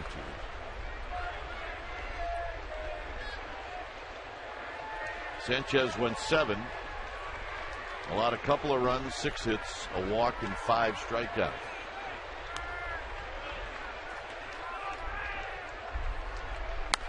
Out of play. Here is our Dodge Ram drive of the game, and it's David Wright's jack, a 3-1 fastball right down the middle. Jonathan Sanchez fell behind 3-0. He took a good look at the 3-0 pitch, did his homework, got the same pitch 3-1. Deposited in the left field seats. 2-2 to Wright.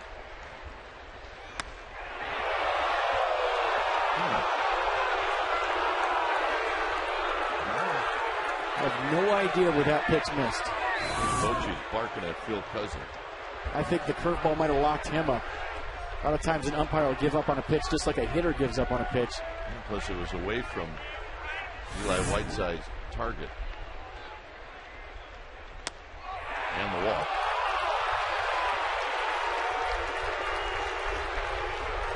So here's Jason Bay.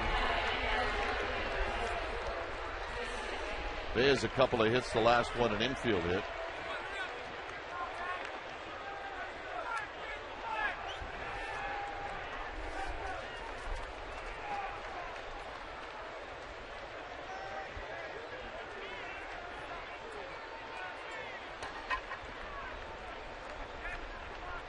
Turner at second, Wright at first, and a good breaking ball hits the corner, and it's 0-1.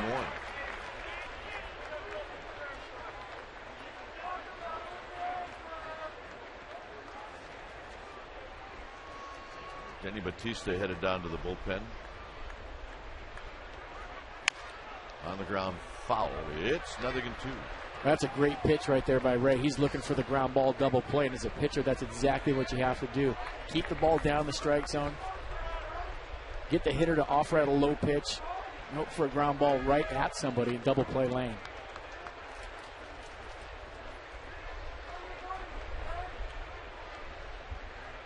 Oh, 2 to Jason Bay. Popped them up.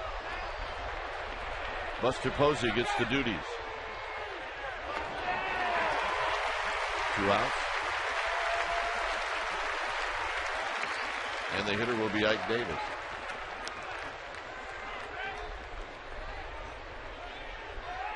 Davis a single in 3 trips. He struck out in the 6th. Well, I know it's not first base. It's open right now. It's third base. But Ike Davis, as we've seen the last couple of nights, is absolutely on fire, seeing the baseball as big as anybody. Jeff Francoeur on deck has had a tough day, striking out a couple of times. So if you're Ray right now, you want to be real careful with Ike Davis. Nothing out over the plate, nothing down the middle, nothing he could drive. You might want to take your chances with the free swinging Francoeur on deck.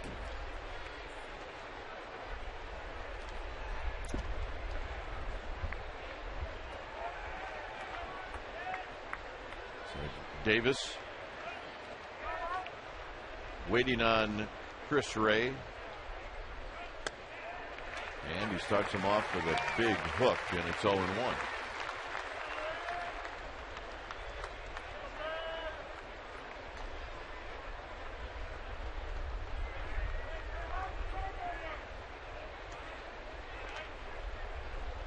Turner at second, Wright at first, and another hook, and this one misses to even the count. Giants have 6 more outs in this game. In the bottom of the 8th, they'll have Huff, Posey, and Burrow.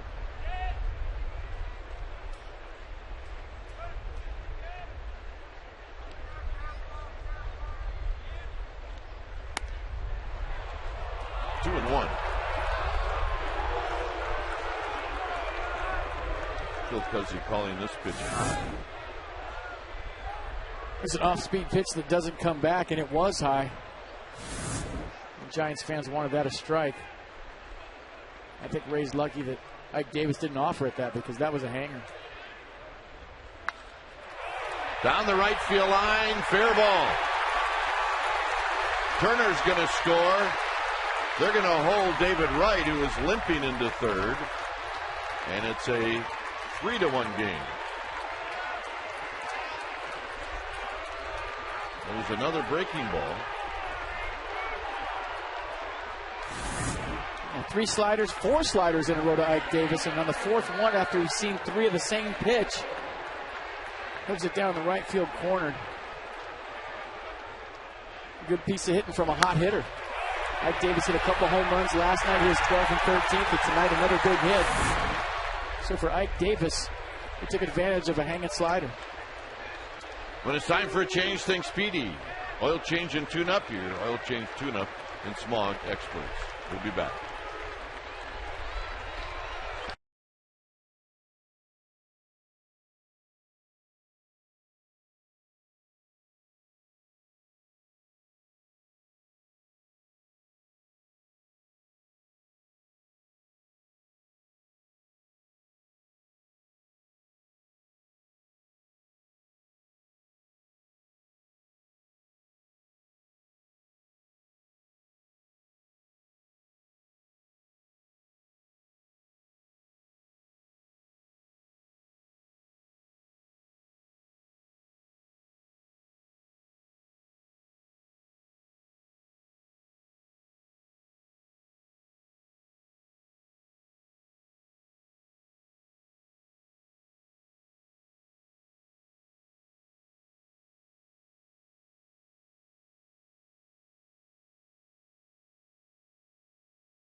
At AT&T Park, the first 20,000 fans will receive a Giants trading cards presented by Emerald Nuts. To purchase tickets, visit sfgiants.com.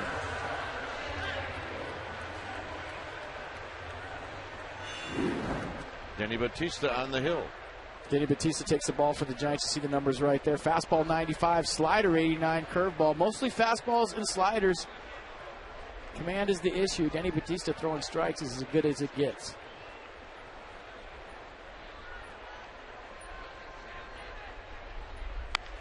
Rancourt digs this one out and shoots it down the left field line. And it's no balls and 1 strike.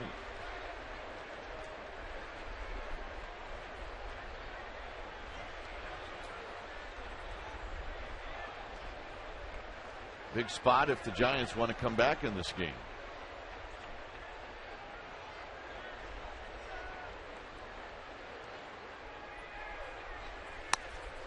Oh, 2.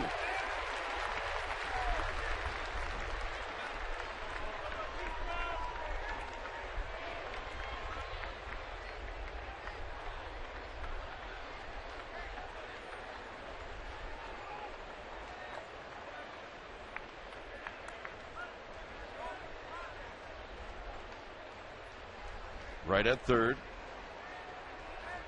Davis at second.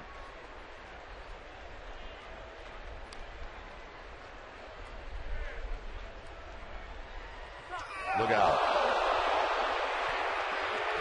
And that's on an 0-2 pitch.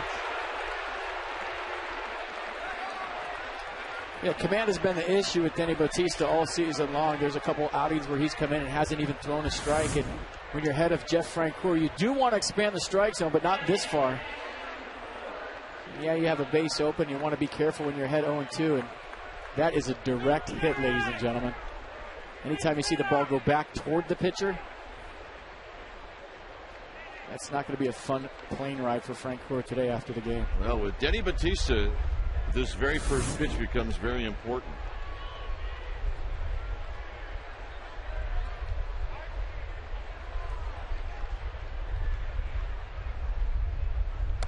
One ball and no strikes.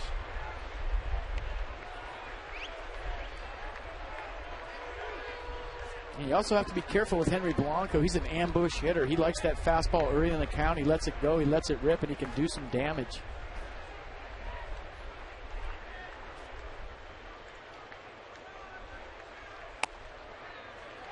And Bautista gets the call. One ball and one strike. Wright's at third. At second is Davis. Francoeur is at first. A run in.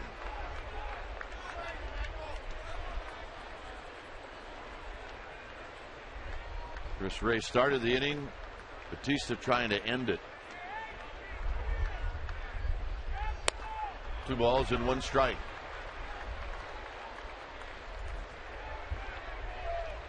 I mean, it gets to the point where you're just trying to throw a strike. At the major league level, you have to locate your fastball. And if you're having trouble just throwing a strike, a lot of times a pitcher, you have to be careful of just throwing one right down the middle.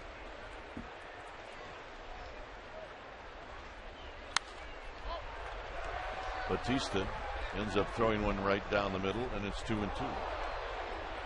Joe Martinez down to the bullpen.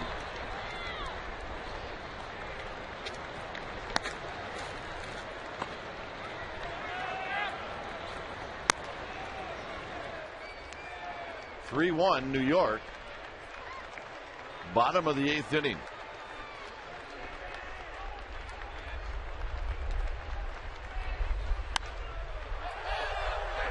Whiteside coming back, maybe playable. Side retired. Mets pick up a run. Giants have some work to do. It's 3-1 New York.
Three to 1 New York. Yohan Santana has worked his magic. He's gotten out of jams. He's made pitches when he's needed to. Giants have had base runners in every inning with the exception of the 7th. And it'll be Huff, Posey, and Burrow.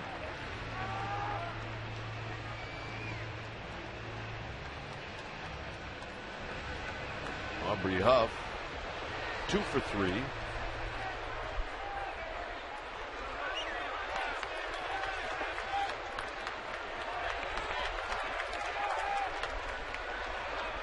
First pitch is a strike on the outside corner, 0-1. Well, if the Giants are going to make their move, it's this inning. That was Johan Santana's 100th pitch of the day, and you got the meat of the order coming up. I've got a pitch to hit, and he fouls it at the plate, and for Santana, it's a quick 0-2.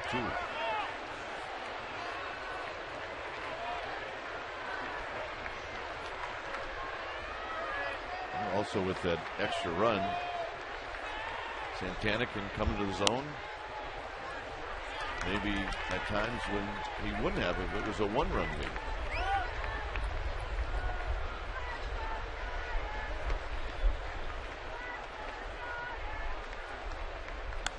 Foul back, and it stays 1-2.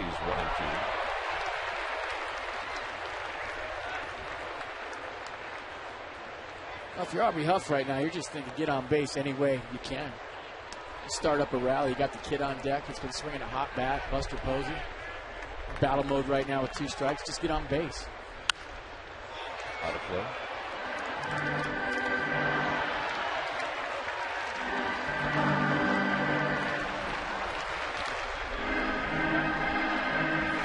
Bobby Parnell has been watching for a while, so that means he's ready.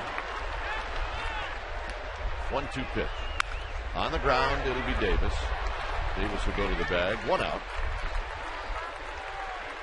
3 unassisted, and here's Buster Posey. Posey 1 for 2.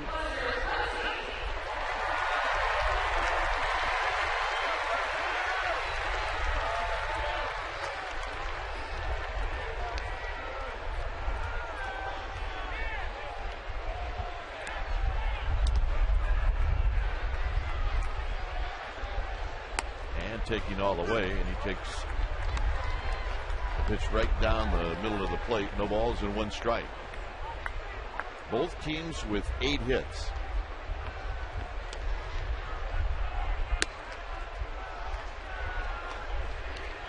One ball and 1 strike.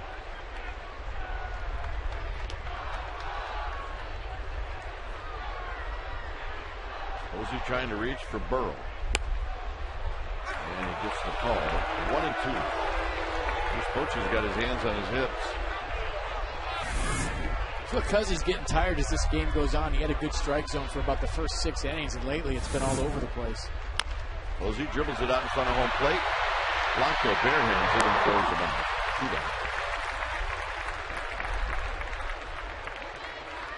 And that'll bring up Burrow.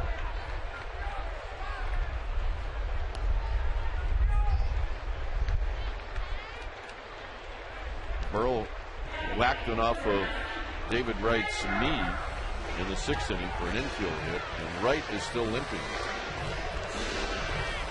A veteran move by Santana right there. He got a low strike, and what does he do the next pitch? He goes even lower. Buster Posey has to protect down after because he called the pitch before that a strike. And that's what happens in the process of an at-bat. If an umpire calls a ball down as a hitter, you know all of a sudden, gosh, I have to cover that pitch. And Johan Santana, being the veteran guy that he is, he threw it even lower, and Buster Posey had to offer at it. This is the one that winged David Wright. Take a look at this off his knee. You're on the radio side, Kite, but we were talking about it. That's one of those hooky line drives where you think you're just going to field it normally, and then it hooks to your backhand side. You get handcuffed, and you have no time to flip your glove over. Strike to make it 1-2. That's a really bad feeling, and it's one of the reasons why they call it the supreme hot corner. Burrow stays alive as he just got a piece.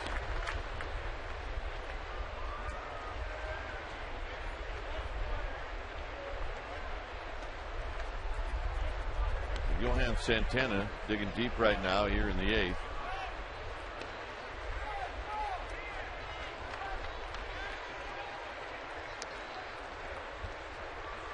Burrow hammers it foul. Look at it.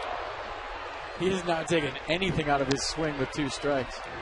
Pat Burrell right now is determined to hit a 2-run home run with nobody on base and 2 outs here in the 8th.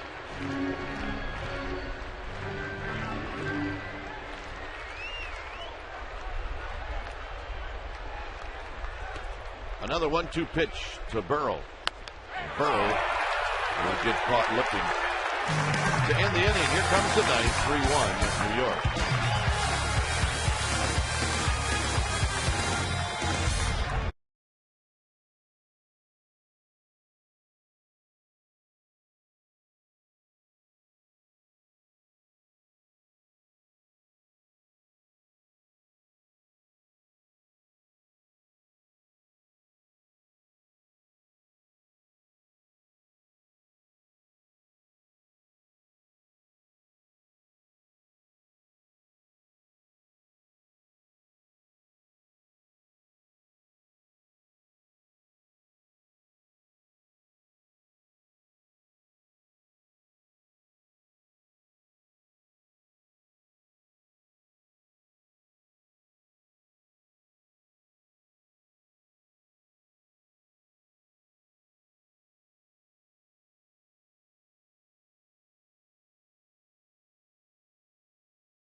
Six p.m. Comcast Sportsnet Bay Area. Go deep with Burger King Sportsnet Central tonight. Mets Giants Series finale. A's Royals highlights in the British Open final round.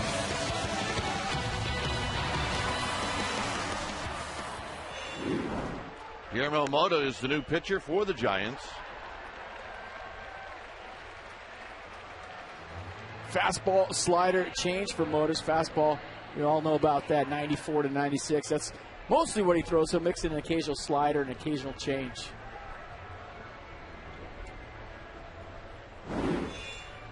Mota will get Ruben Tejada and then a pinch hitter for Johan Santana and then Angel Pagan.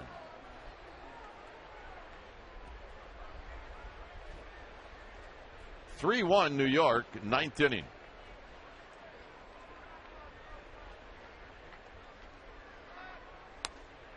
Giants will try to cap off this homestand, which has been a good one, with a terrific ninth inning.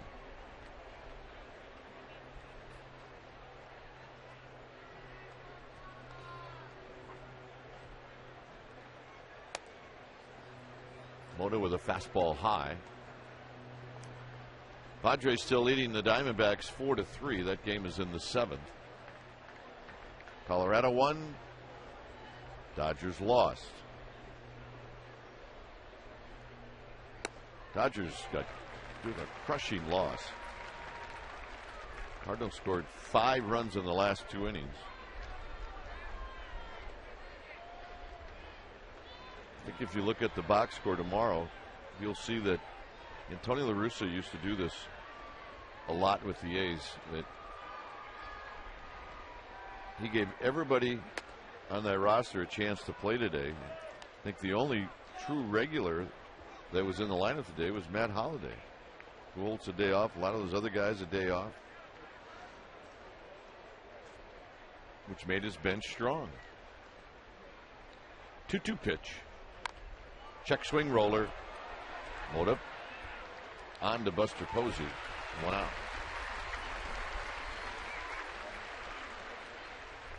Speaking of strong, Ray Ratto has joined CSNBayArea.com, CSN Insiders. The best team in town. The newest insider on ComcastBayArea.com is Ray Ratto. He joins Michael Urban, Matt Steinmetz, and Matt Mayoko as part of our CSN Insiders. Like I said, for the third time, the best team in town. I wonder if the sweater thing is going to take off in the offices of Comcast Sportsnet Bay Area. I had so many calls on my radio show the other night asking me why in the world I was wearing that sweater. Here's Chris Carter. And what radio show would that be? Sports Phone 680 on KMBR 680, the sports leader. Let's see. Trying to make Lee Hammer feel like this is a good thing. Cross-pollination? Yeah. Absolutely. Hit out into right center field. Andres Torres calling off Aubrey Hart. I'm sure from time to time on the radio show you might mention Comcast. We have Comcast Sportsnet's updates at the top of the bottom of the hour. So, yes, every single night I do. Here's Pagan.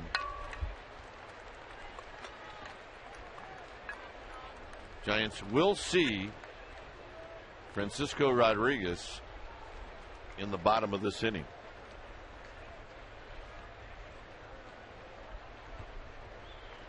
Pagan, he's got one of the big hits in this game, a double to knock in a run in the third.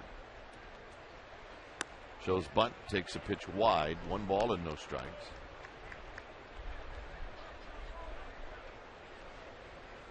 Yeah, that was one of the key plays in the game today. And Sanchez walked to hot on 4 pitches. Johan Santana did the butcher boy to get him to second base, and then the double by Pagan.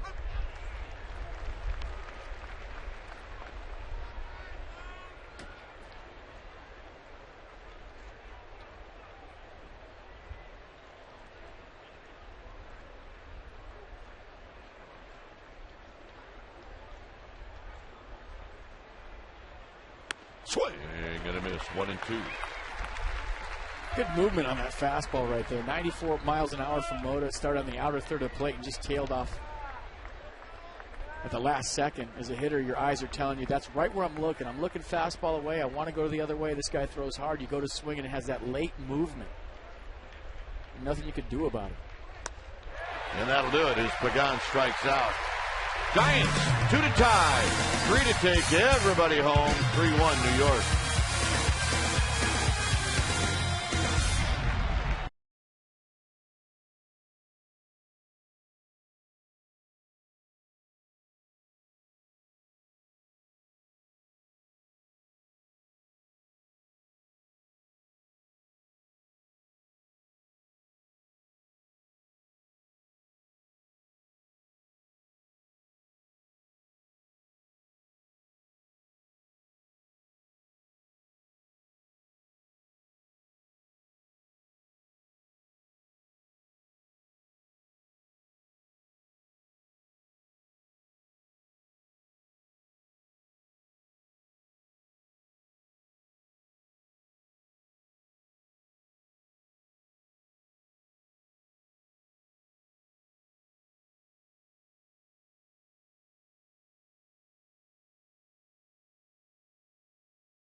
And there's the Mets closer. You know him well. K-Rod on the hill for the Mets right now. Fastball, slider, curve, change. About 60% of the time he's going to throw a fastball. It's not what it used to be. It's in the low 90s. He's still got the slider. And watch him spin off with his delivery. It almost looks like he's going to cover first every time he throws a pitch to the plate. He threw 20 pitches last night in an inning where he needed some work. This afternoon, it's more than that. And it'll be Sandoval to lead things off.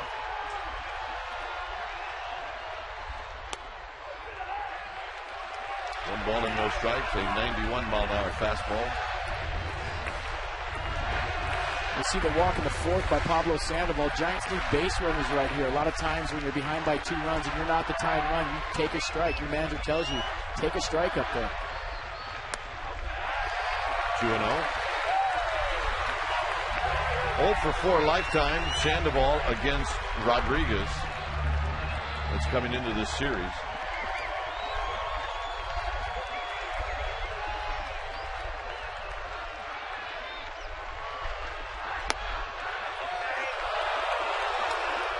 And as FP just stated, taking all the way, it's 2 balls and a strike.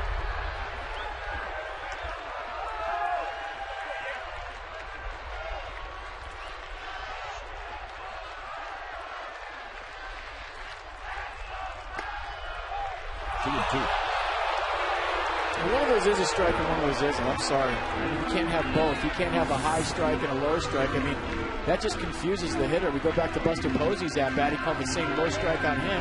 And that forces you to cover that. And as a hitter, you can't cover high 91 and low 91. You just can't do it.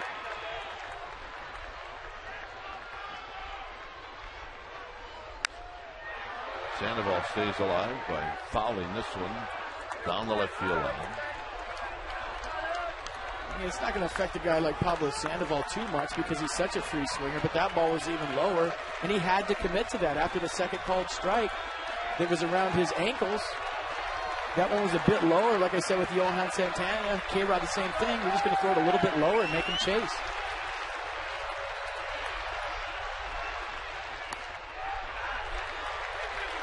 Three and two.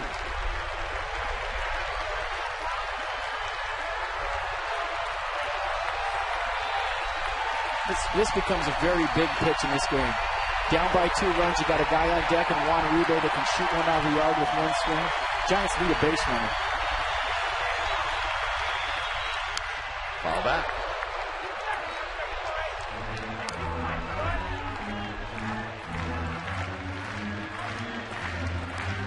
So a battle right now between Santana and Pablo Sandoval.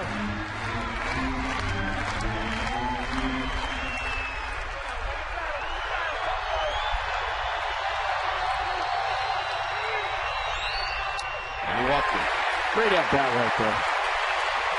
That's hitting with a game plan.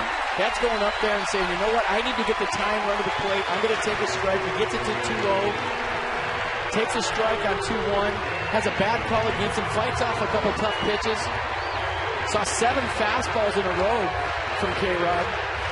And works the walk and gets the time run to the plate. Great at bat, Pablo Sandoval.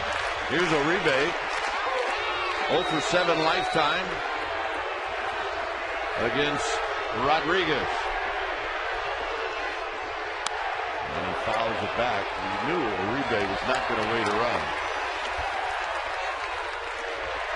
The difference between Juan Uribe when he's hot and when he's cold is he tends to pull off balls. You see right now, yeah, he's trying to yank one out of here, and he should. That's his job. But the Mets consistently have been throwing the ball away to him all series long.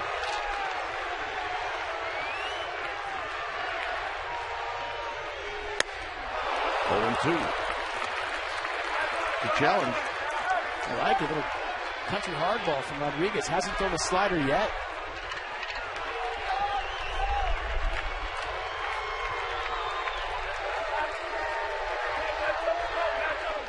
Two to Uribe.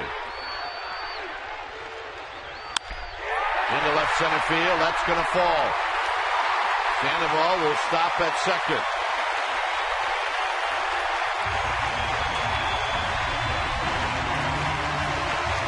Ishikawa is being pulled back.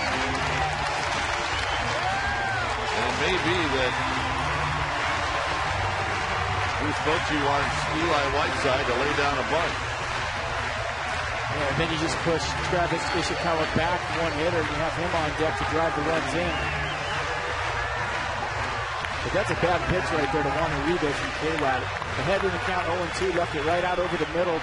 Located the first 2 well. That one was right out over the plate. And to Juan Uribe's credit, he was ready for it. Look where Hank Wright setting up. He's setting up away. The ball runs right back over the plate. This is an 0-2 pitch right down the middle. And he is still yet to throw a slider. I mean, you talk about K-Rod. When you think about K-Rod, you think about the great slider he has. And so far, he's been out there, and he's all number 1. Sandoval looked like he tweaked something going from first to second. And Renteria is going to run for him.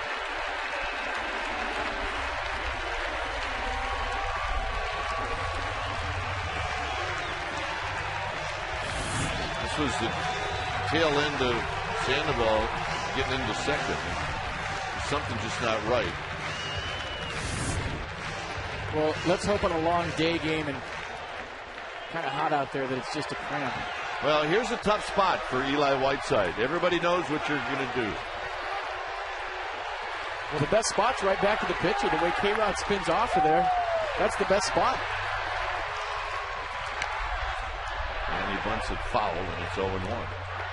It's spin off as much right there, knowing it's a bunt situation. But if you look at the Mets' bunt defense, David Wright was going back to third. Ike Davis crashing hard. And K-Rod, instead of spinning off like he usually does, actually threw the pitch and charged. I don't know how he did that, but he pulled it off. So, yeah, good point, Kike. You and I both know about this situation. Got to get the bunt down. Everybody in the ballpark knows you're going to do it. Tough thing to do. And a beauty. Nice job, Eli Whiteside.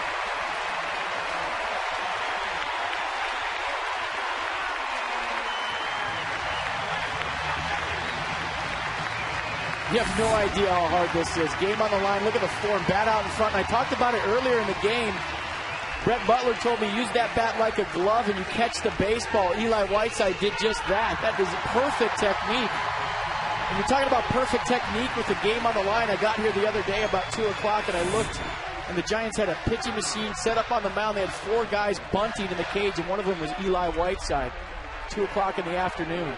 So these guys work on that, and it definitely paid off right here. Now it's up to Travis Ishikawa. You can bunt off a machine. You can bunt off of an absolute pitcher. Absolutely. Here's Ishikawa. And it's high. 1 ball and no strike. There's a slider from K-Rod. It's the first time he's featured it today. If you're Travis Ishikawa, you're just looking for something out over the plate that you can drive. Thinking about going back up the middle. I think it's sack fly right here so much. He's going to drive the ball in the gap.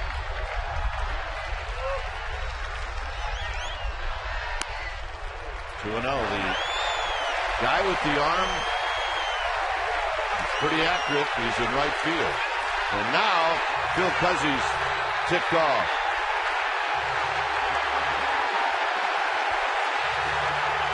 Did he kick him out? Well, that's what Jerry's going to find out. Jerry Manuel, the Mets manager, is going out to find out if his pitcher just got kicked out. And he's telling him, don't show up my pitcher like that. That's all he did was walk around the mound. You took your mask off and you started screaming at him. He didn't say a word. Nobody in this ballpark knew what was going on until Phil Cuzzy took off his mask and started yelling at K-Rod.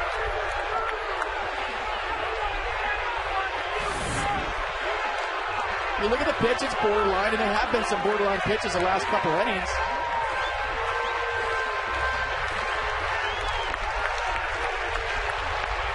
Hank White asking where that pitch is. Phil Cuzzy saying it's outside. He's telling him it's outside, but I don't think there's a need to do that. Out of play. 2 balls and 1 strike. I don't know who Cuzzy was ticked off at. It was Rodriguez or the bench. I don't think Rodriguez did anything weird other than just look in. That was a severe snap. Well, he's been hearing it from both sides. 2 balls and a strike to Ishikawa.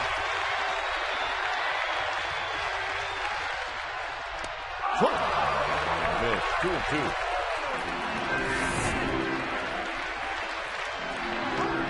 Yeah, so. Well, maybe he's mad at the bench. Rodriguez stared in and said, was that away? Just asking. You'll see pitchers do that sometime. You got that away? Very simple question. Probably deserved a very simple answer. 2-2 to Ishikawa. Setting up away. And a line drive in the right center field. It's going to fall.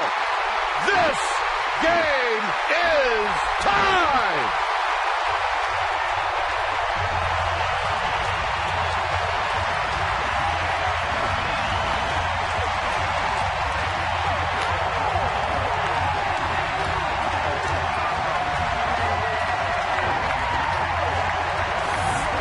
This crowd has been locked and loaded and ready to cheer all day long. And Travis Ishikawa getting the ball down in the strike zone and doing exactly what a great pinch hitter that he is does, hitting the ball in the gap. The Giants this inning have had 4 great at-bats in a row, starting with the Sandoval walk, the Uribe single, the sac bunt by Eli Whiteside, and now Travis Ishikawa clutching up with a 2 RBI single. Here's Andres Torres. And he drives one to right. Ishikawa's on the move. Francoeur's going to dig it out. They're going to hold Ishikawa. And the Giants have runners at second and third with 1 out.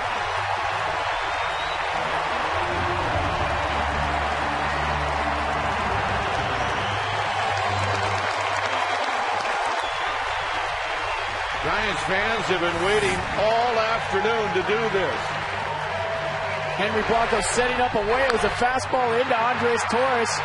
And Jeff Francoeur covering Triple's alley right there was nowhere to be found. All the way over by the 6th or 7th archway. That ball gets into the corner.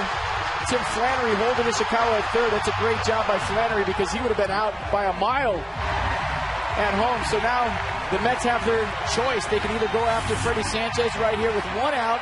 They can walk the bases loaded and go after Aubrey Huff and play for the double play. Infield all the way in.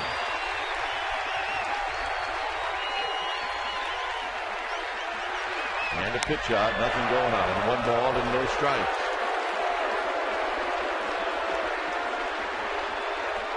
Maybe they'll do that one more time. They were looking for the squeeze right there. I don't think Bruce Bochy's going to squeeze with the game on the line. 1-0.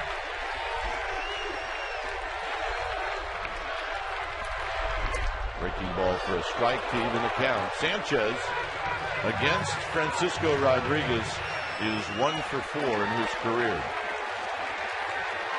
Mets outfield playing very shallow. You got to get yourself in a position right now to throw the runner out at home. So Francoeur is very shallow in right field, and that's where Freddie Sanchez hits a lot of his hits. On the ground, they're going to come home. Right throw is high. Got him. Ishikawa saying, I don't think you got me. Here comes Bruce Bochy. And it is one of those afternoons for Phil Cuzzy.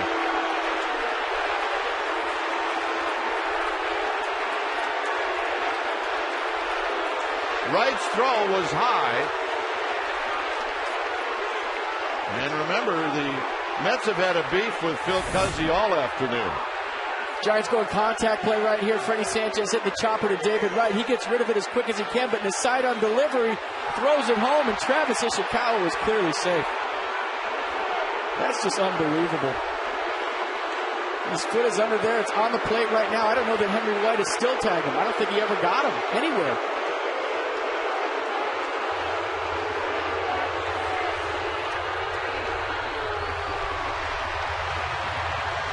Well, it's going to take a hit now or a mistake by the Mets defense to end this game here in the 9th. And Aubrey Huff, who is 2 for 6 lifetime against Rodriguez, is at the plate. Swinging a roller, foul, and it's no balls and 1 strike.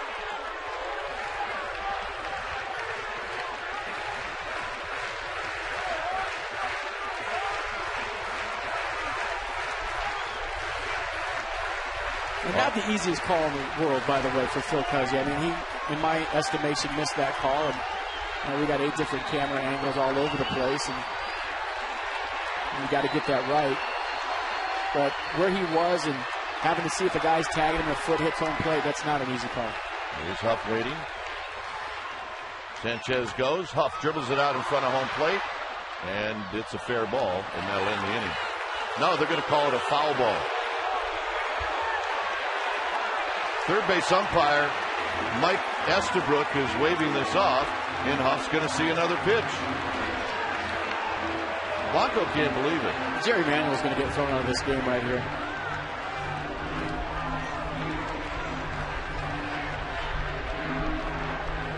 So Aubrey Huff now gets a chance to go to Buster Posey and say, hey, what do you think, kid? I mean, you're talking about an extra pitch to a guy that's got 54 RBIs, hitting .303. You saw what Buster Posey did with the extra pitch yesterday. Fouled one off, and then he hit it out of the ballpark. He did the same thing right there from Jerry Manning. But the Giants will take it. Hey, everybody's disgusted right now. There isn't anybody that's happy. Well, there'll be a bunch of fans in this ballpark that'll be happy if Aubrey Huff gets a base knock, I'll tell you that. How is that not a fair ball? I have no idea. It's out in front of the plate. It's sitting right there in fair territory. Henry Blanco grabs it in fair territory. Mike Estabrook obviously saw something different. 0-2 to Aubrey Huff. Huff can send everybody home.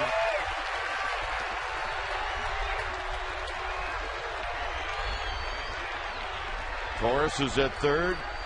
Sanchez is at second.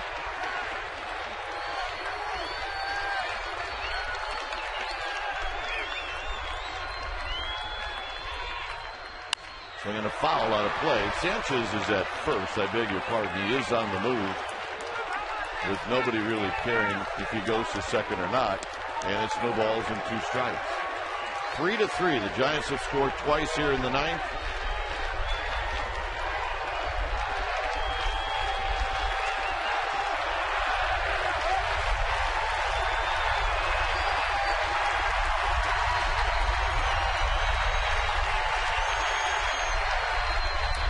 Down low, Sanchez ends up at second.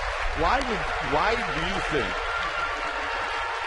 Francoeur and Pagan are playing like there's only one out? I have no idea. So they're playing as shallow as I've ever seen an outfield play here. Oh. 1-2 pitch. Swinging a bouncing ball. Davis has it. Davis will go to the bag, and that will end the inning. Travis Ishikawa got a big hit. And that tied the ball game. We're going to the 10th.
For the Giants is Brian Wilson.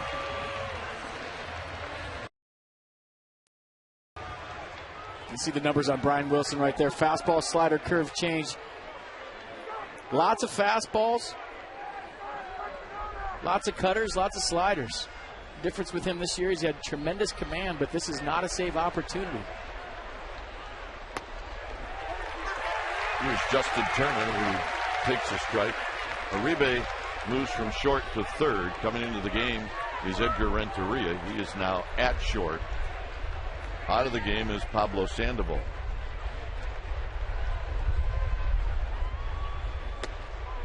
And another strike to make it 0-2.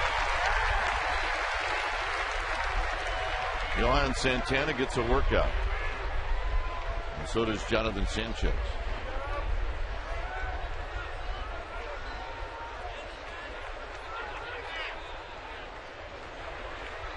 The 0-2 pitch coming up is blocked by Eli Whiteside. 1-2.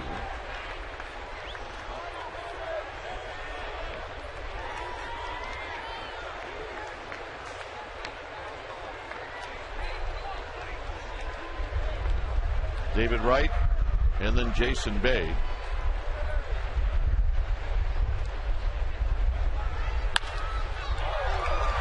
Renteria behind the bag. Renteria, a nice play. Boy, you get tested right off the bat. A little stiff. We're watching this game and cheering, and all of a sudden you got to play behind second base. You throw out a guy that runs pretty good.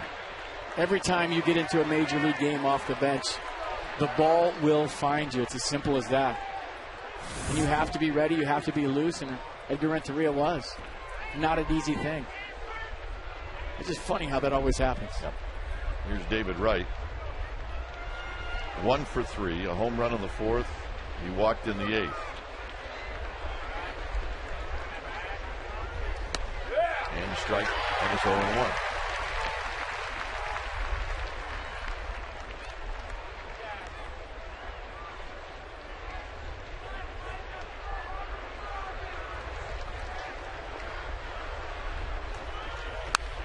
Back, doesn't get 2. That was at 96.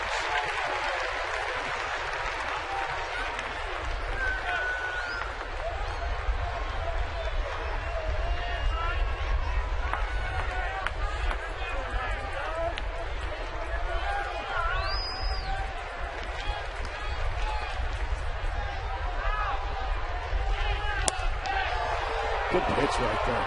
That's what you want to do with a 0-2 pitch. Change the eye level for David Wright. Throw it inside, make him feel the heat of that 97-mile-an-hour fastball. Now you got a lot of things you can do if you Brian Wilson. You can repeat and go back in there, you go slider away, fastball away, do whatever you want after setting it up with that 0-2 pitch. Well, David Wright is not getting cheated, that's for sure.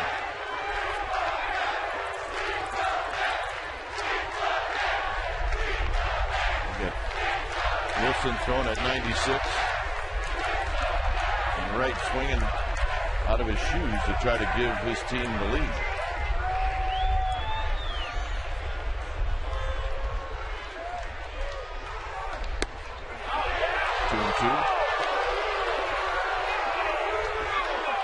And that might be a better pitch than the 0-2 pitch. That's when he's trying to get David Wright to expand his zone. Starting to slider on the outer half, breaking it off the plate. On the ground. And a 4-3 putout. Wright hobbling down the line. 2 outs. Yeah, the last thing David Wright wanted after getting smoked in the knee was extra innings today.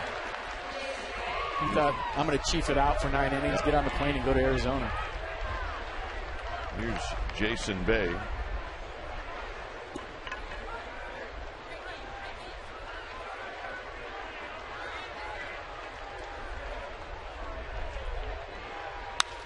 And a line drive in the center field. And a 2-out single for Jason Bay, bringing Ike Davis to the plate.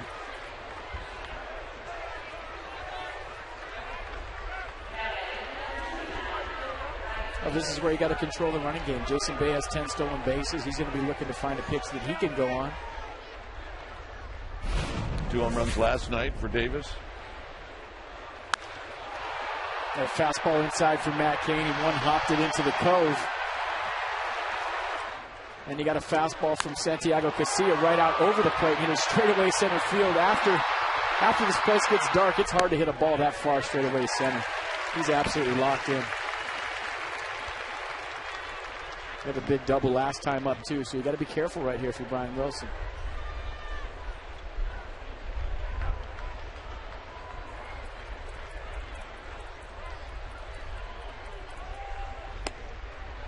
A ball and a strike to Davis.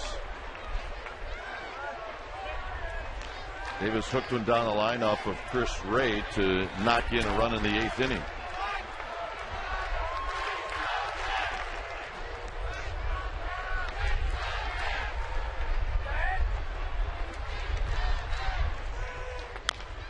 Pulled on the ground, foul, 1-2.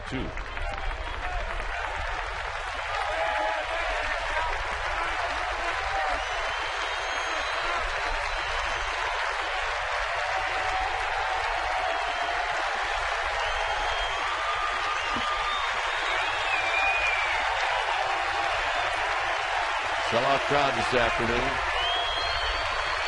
1 ball and 2 strikes.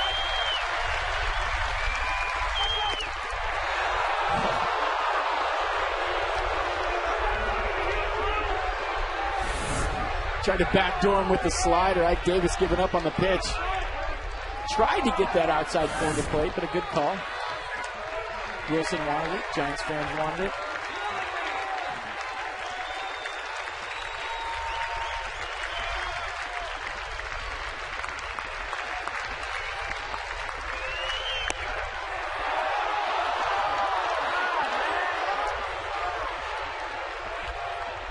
Now Bay will take off. 3 balls and 2 strikes.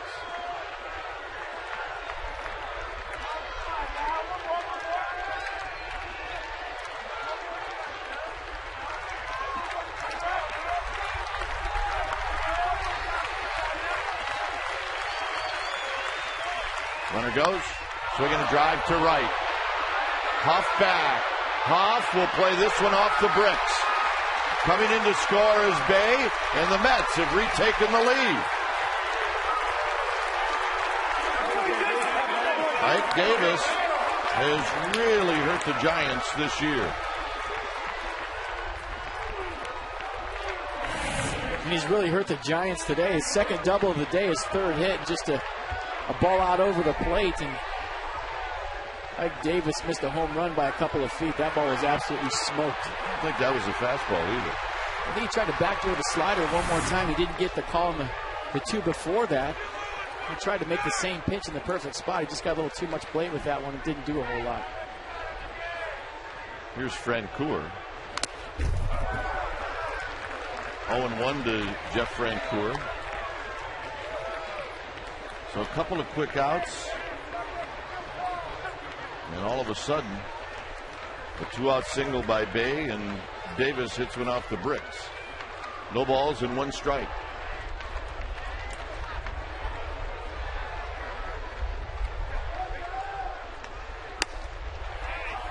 Nothing in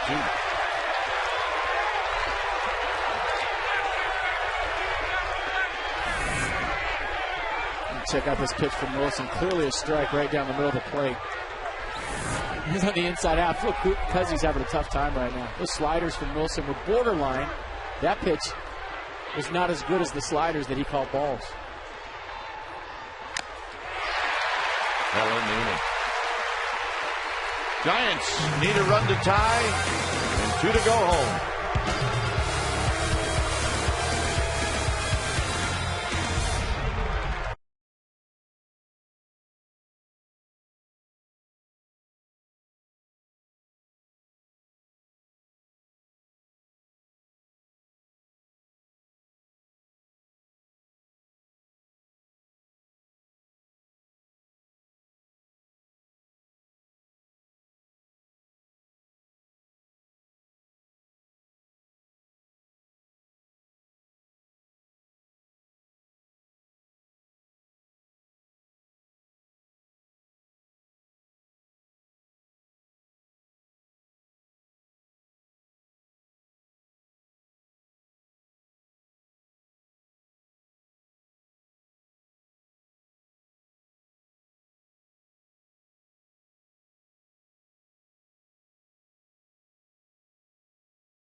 One here in the 10th.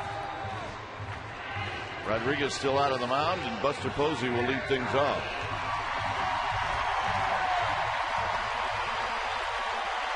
Rodriguez threw 27 pitches in that 9th inning.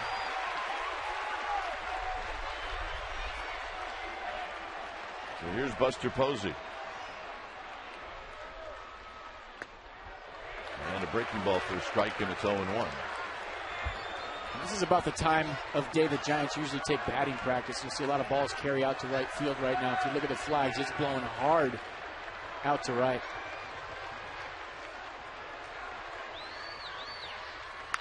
Posey slowly hit to Tejada at short, and Tejada will make the play. 1 out here in the 10th inning, and that'll bring up Pat Burrell.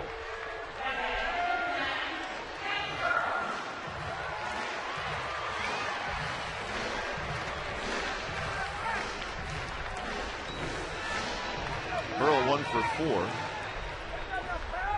Edgar Renteria on deck.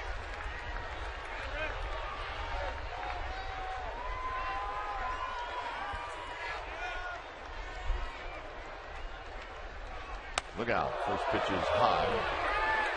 An off-speed pitch, 1 ball and no strikes.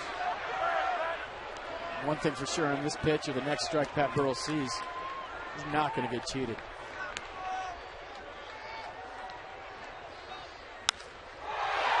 Out to center field towards the end of the bat. It's Pregame who will put it away. 2 outs.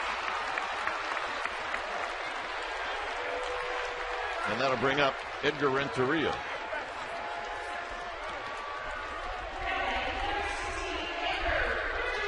Renteria, batting for the first time, is hitting .283.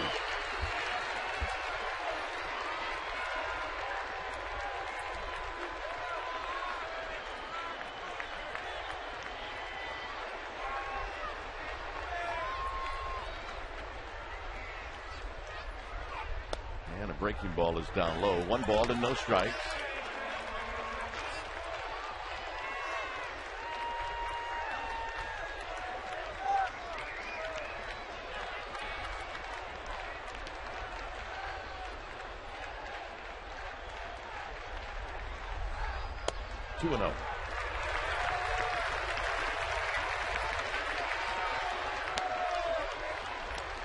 Remember, the Mets scored in the top of this inning after 2 outs and nobody on.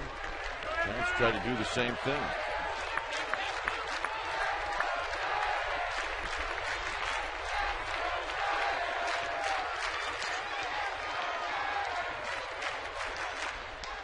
Right there for a strike. It's 2 balls and 1 strike. Juan Uribe would hit if Renteria reaches.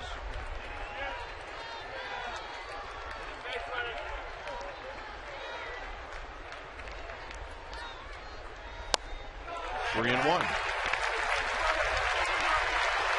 Tough pitch right here for Edgar Renteria. You want to get on base for Juan Uribe, but they're also heading the count 3-1. So it's imperative the Giants get a base runner.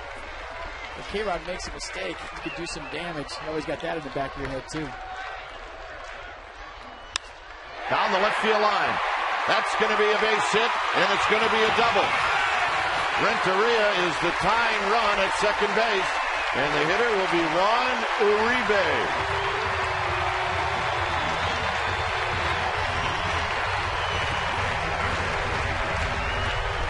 His team will fight you to the bitter end.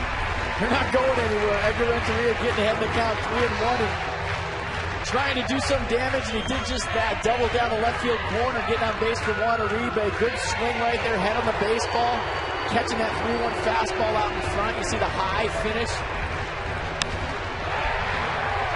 And the Mets in the no doubles defense. Jason Bay pulling over in the gap. Did a good job of cutting that off, preventing triple, but Edgar Renteria in scoring position. The Mets are going to walk Juan Uribe.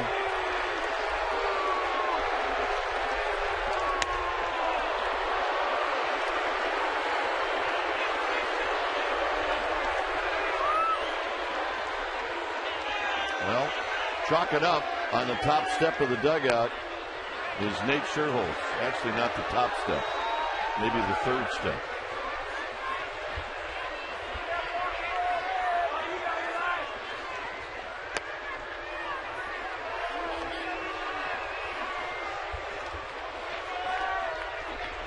So with Buster Posey still in the game,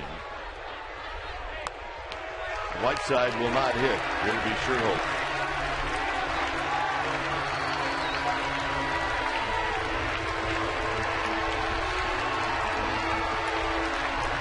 It'll be Whiteside will hit. So Eli Whiteside, who is 0 for 3 in this game, is going to bat with Renteria at second base. Uribe is at first.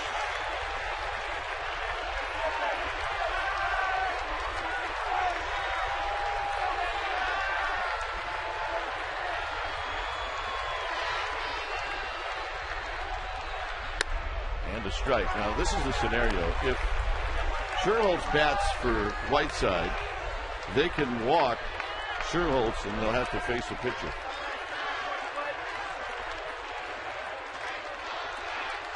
Oh and 1 to Whiteside.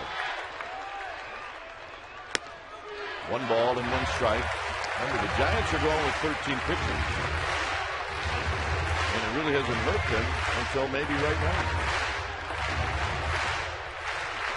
We're just hoping that Eli Whiteside can get a ball out over the plate. And he's thinking the other way with K-Rod. Fastballs away, sliders away.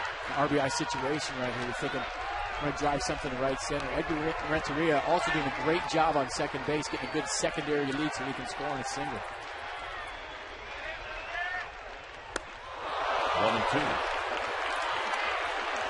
Well, if you're Eli Whiteside, this is where you're going to come up with everything you've got to give Rodriguez a battle. Now behind in the count, 1 and 2. Spread out, shorten up, choke up, do whatever you have to do to put this ball in play. And he got him. He did not. A foul at the plate, and we'll reset and do it again. The Mets dugout, it started a mini celebration, but Eli Whiteside just got a piece of it.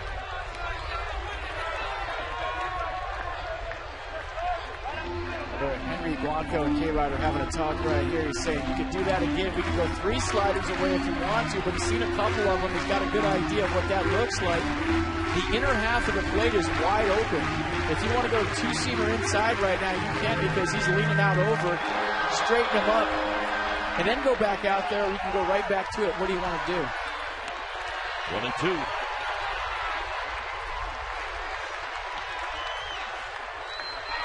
Breaking ball is high, 2 and 2. 45 pitches. That's a tough take.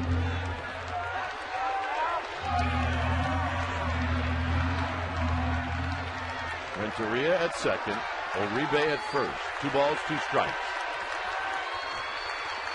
Here it is to Whiteside. And it's 3 and 2. Great eye, Eli Whiteside.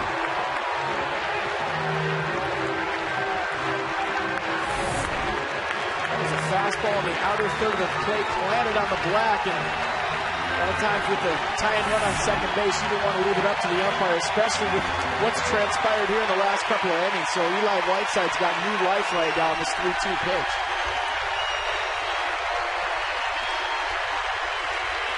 Three and 2, they're all standing. Breaking ball, and he got him to end the ball game. So the Giants with a comeback in the 9th, they cannot do it in the 10th. And the Mets beat the Giants in the final game of this 4-game series, and they do it in extra innings by a final of 4-3, and the Giants end up taking 3 out of 4 against these New York Mets, but drop this one today, 4-3. All right, stay tuned.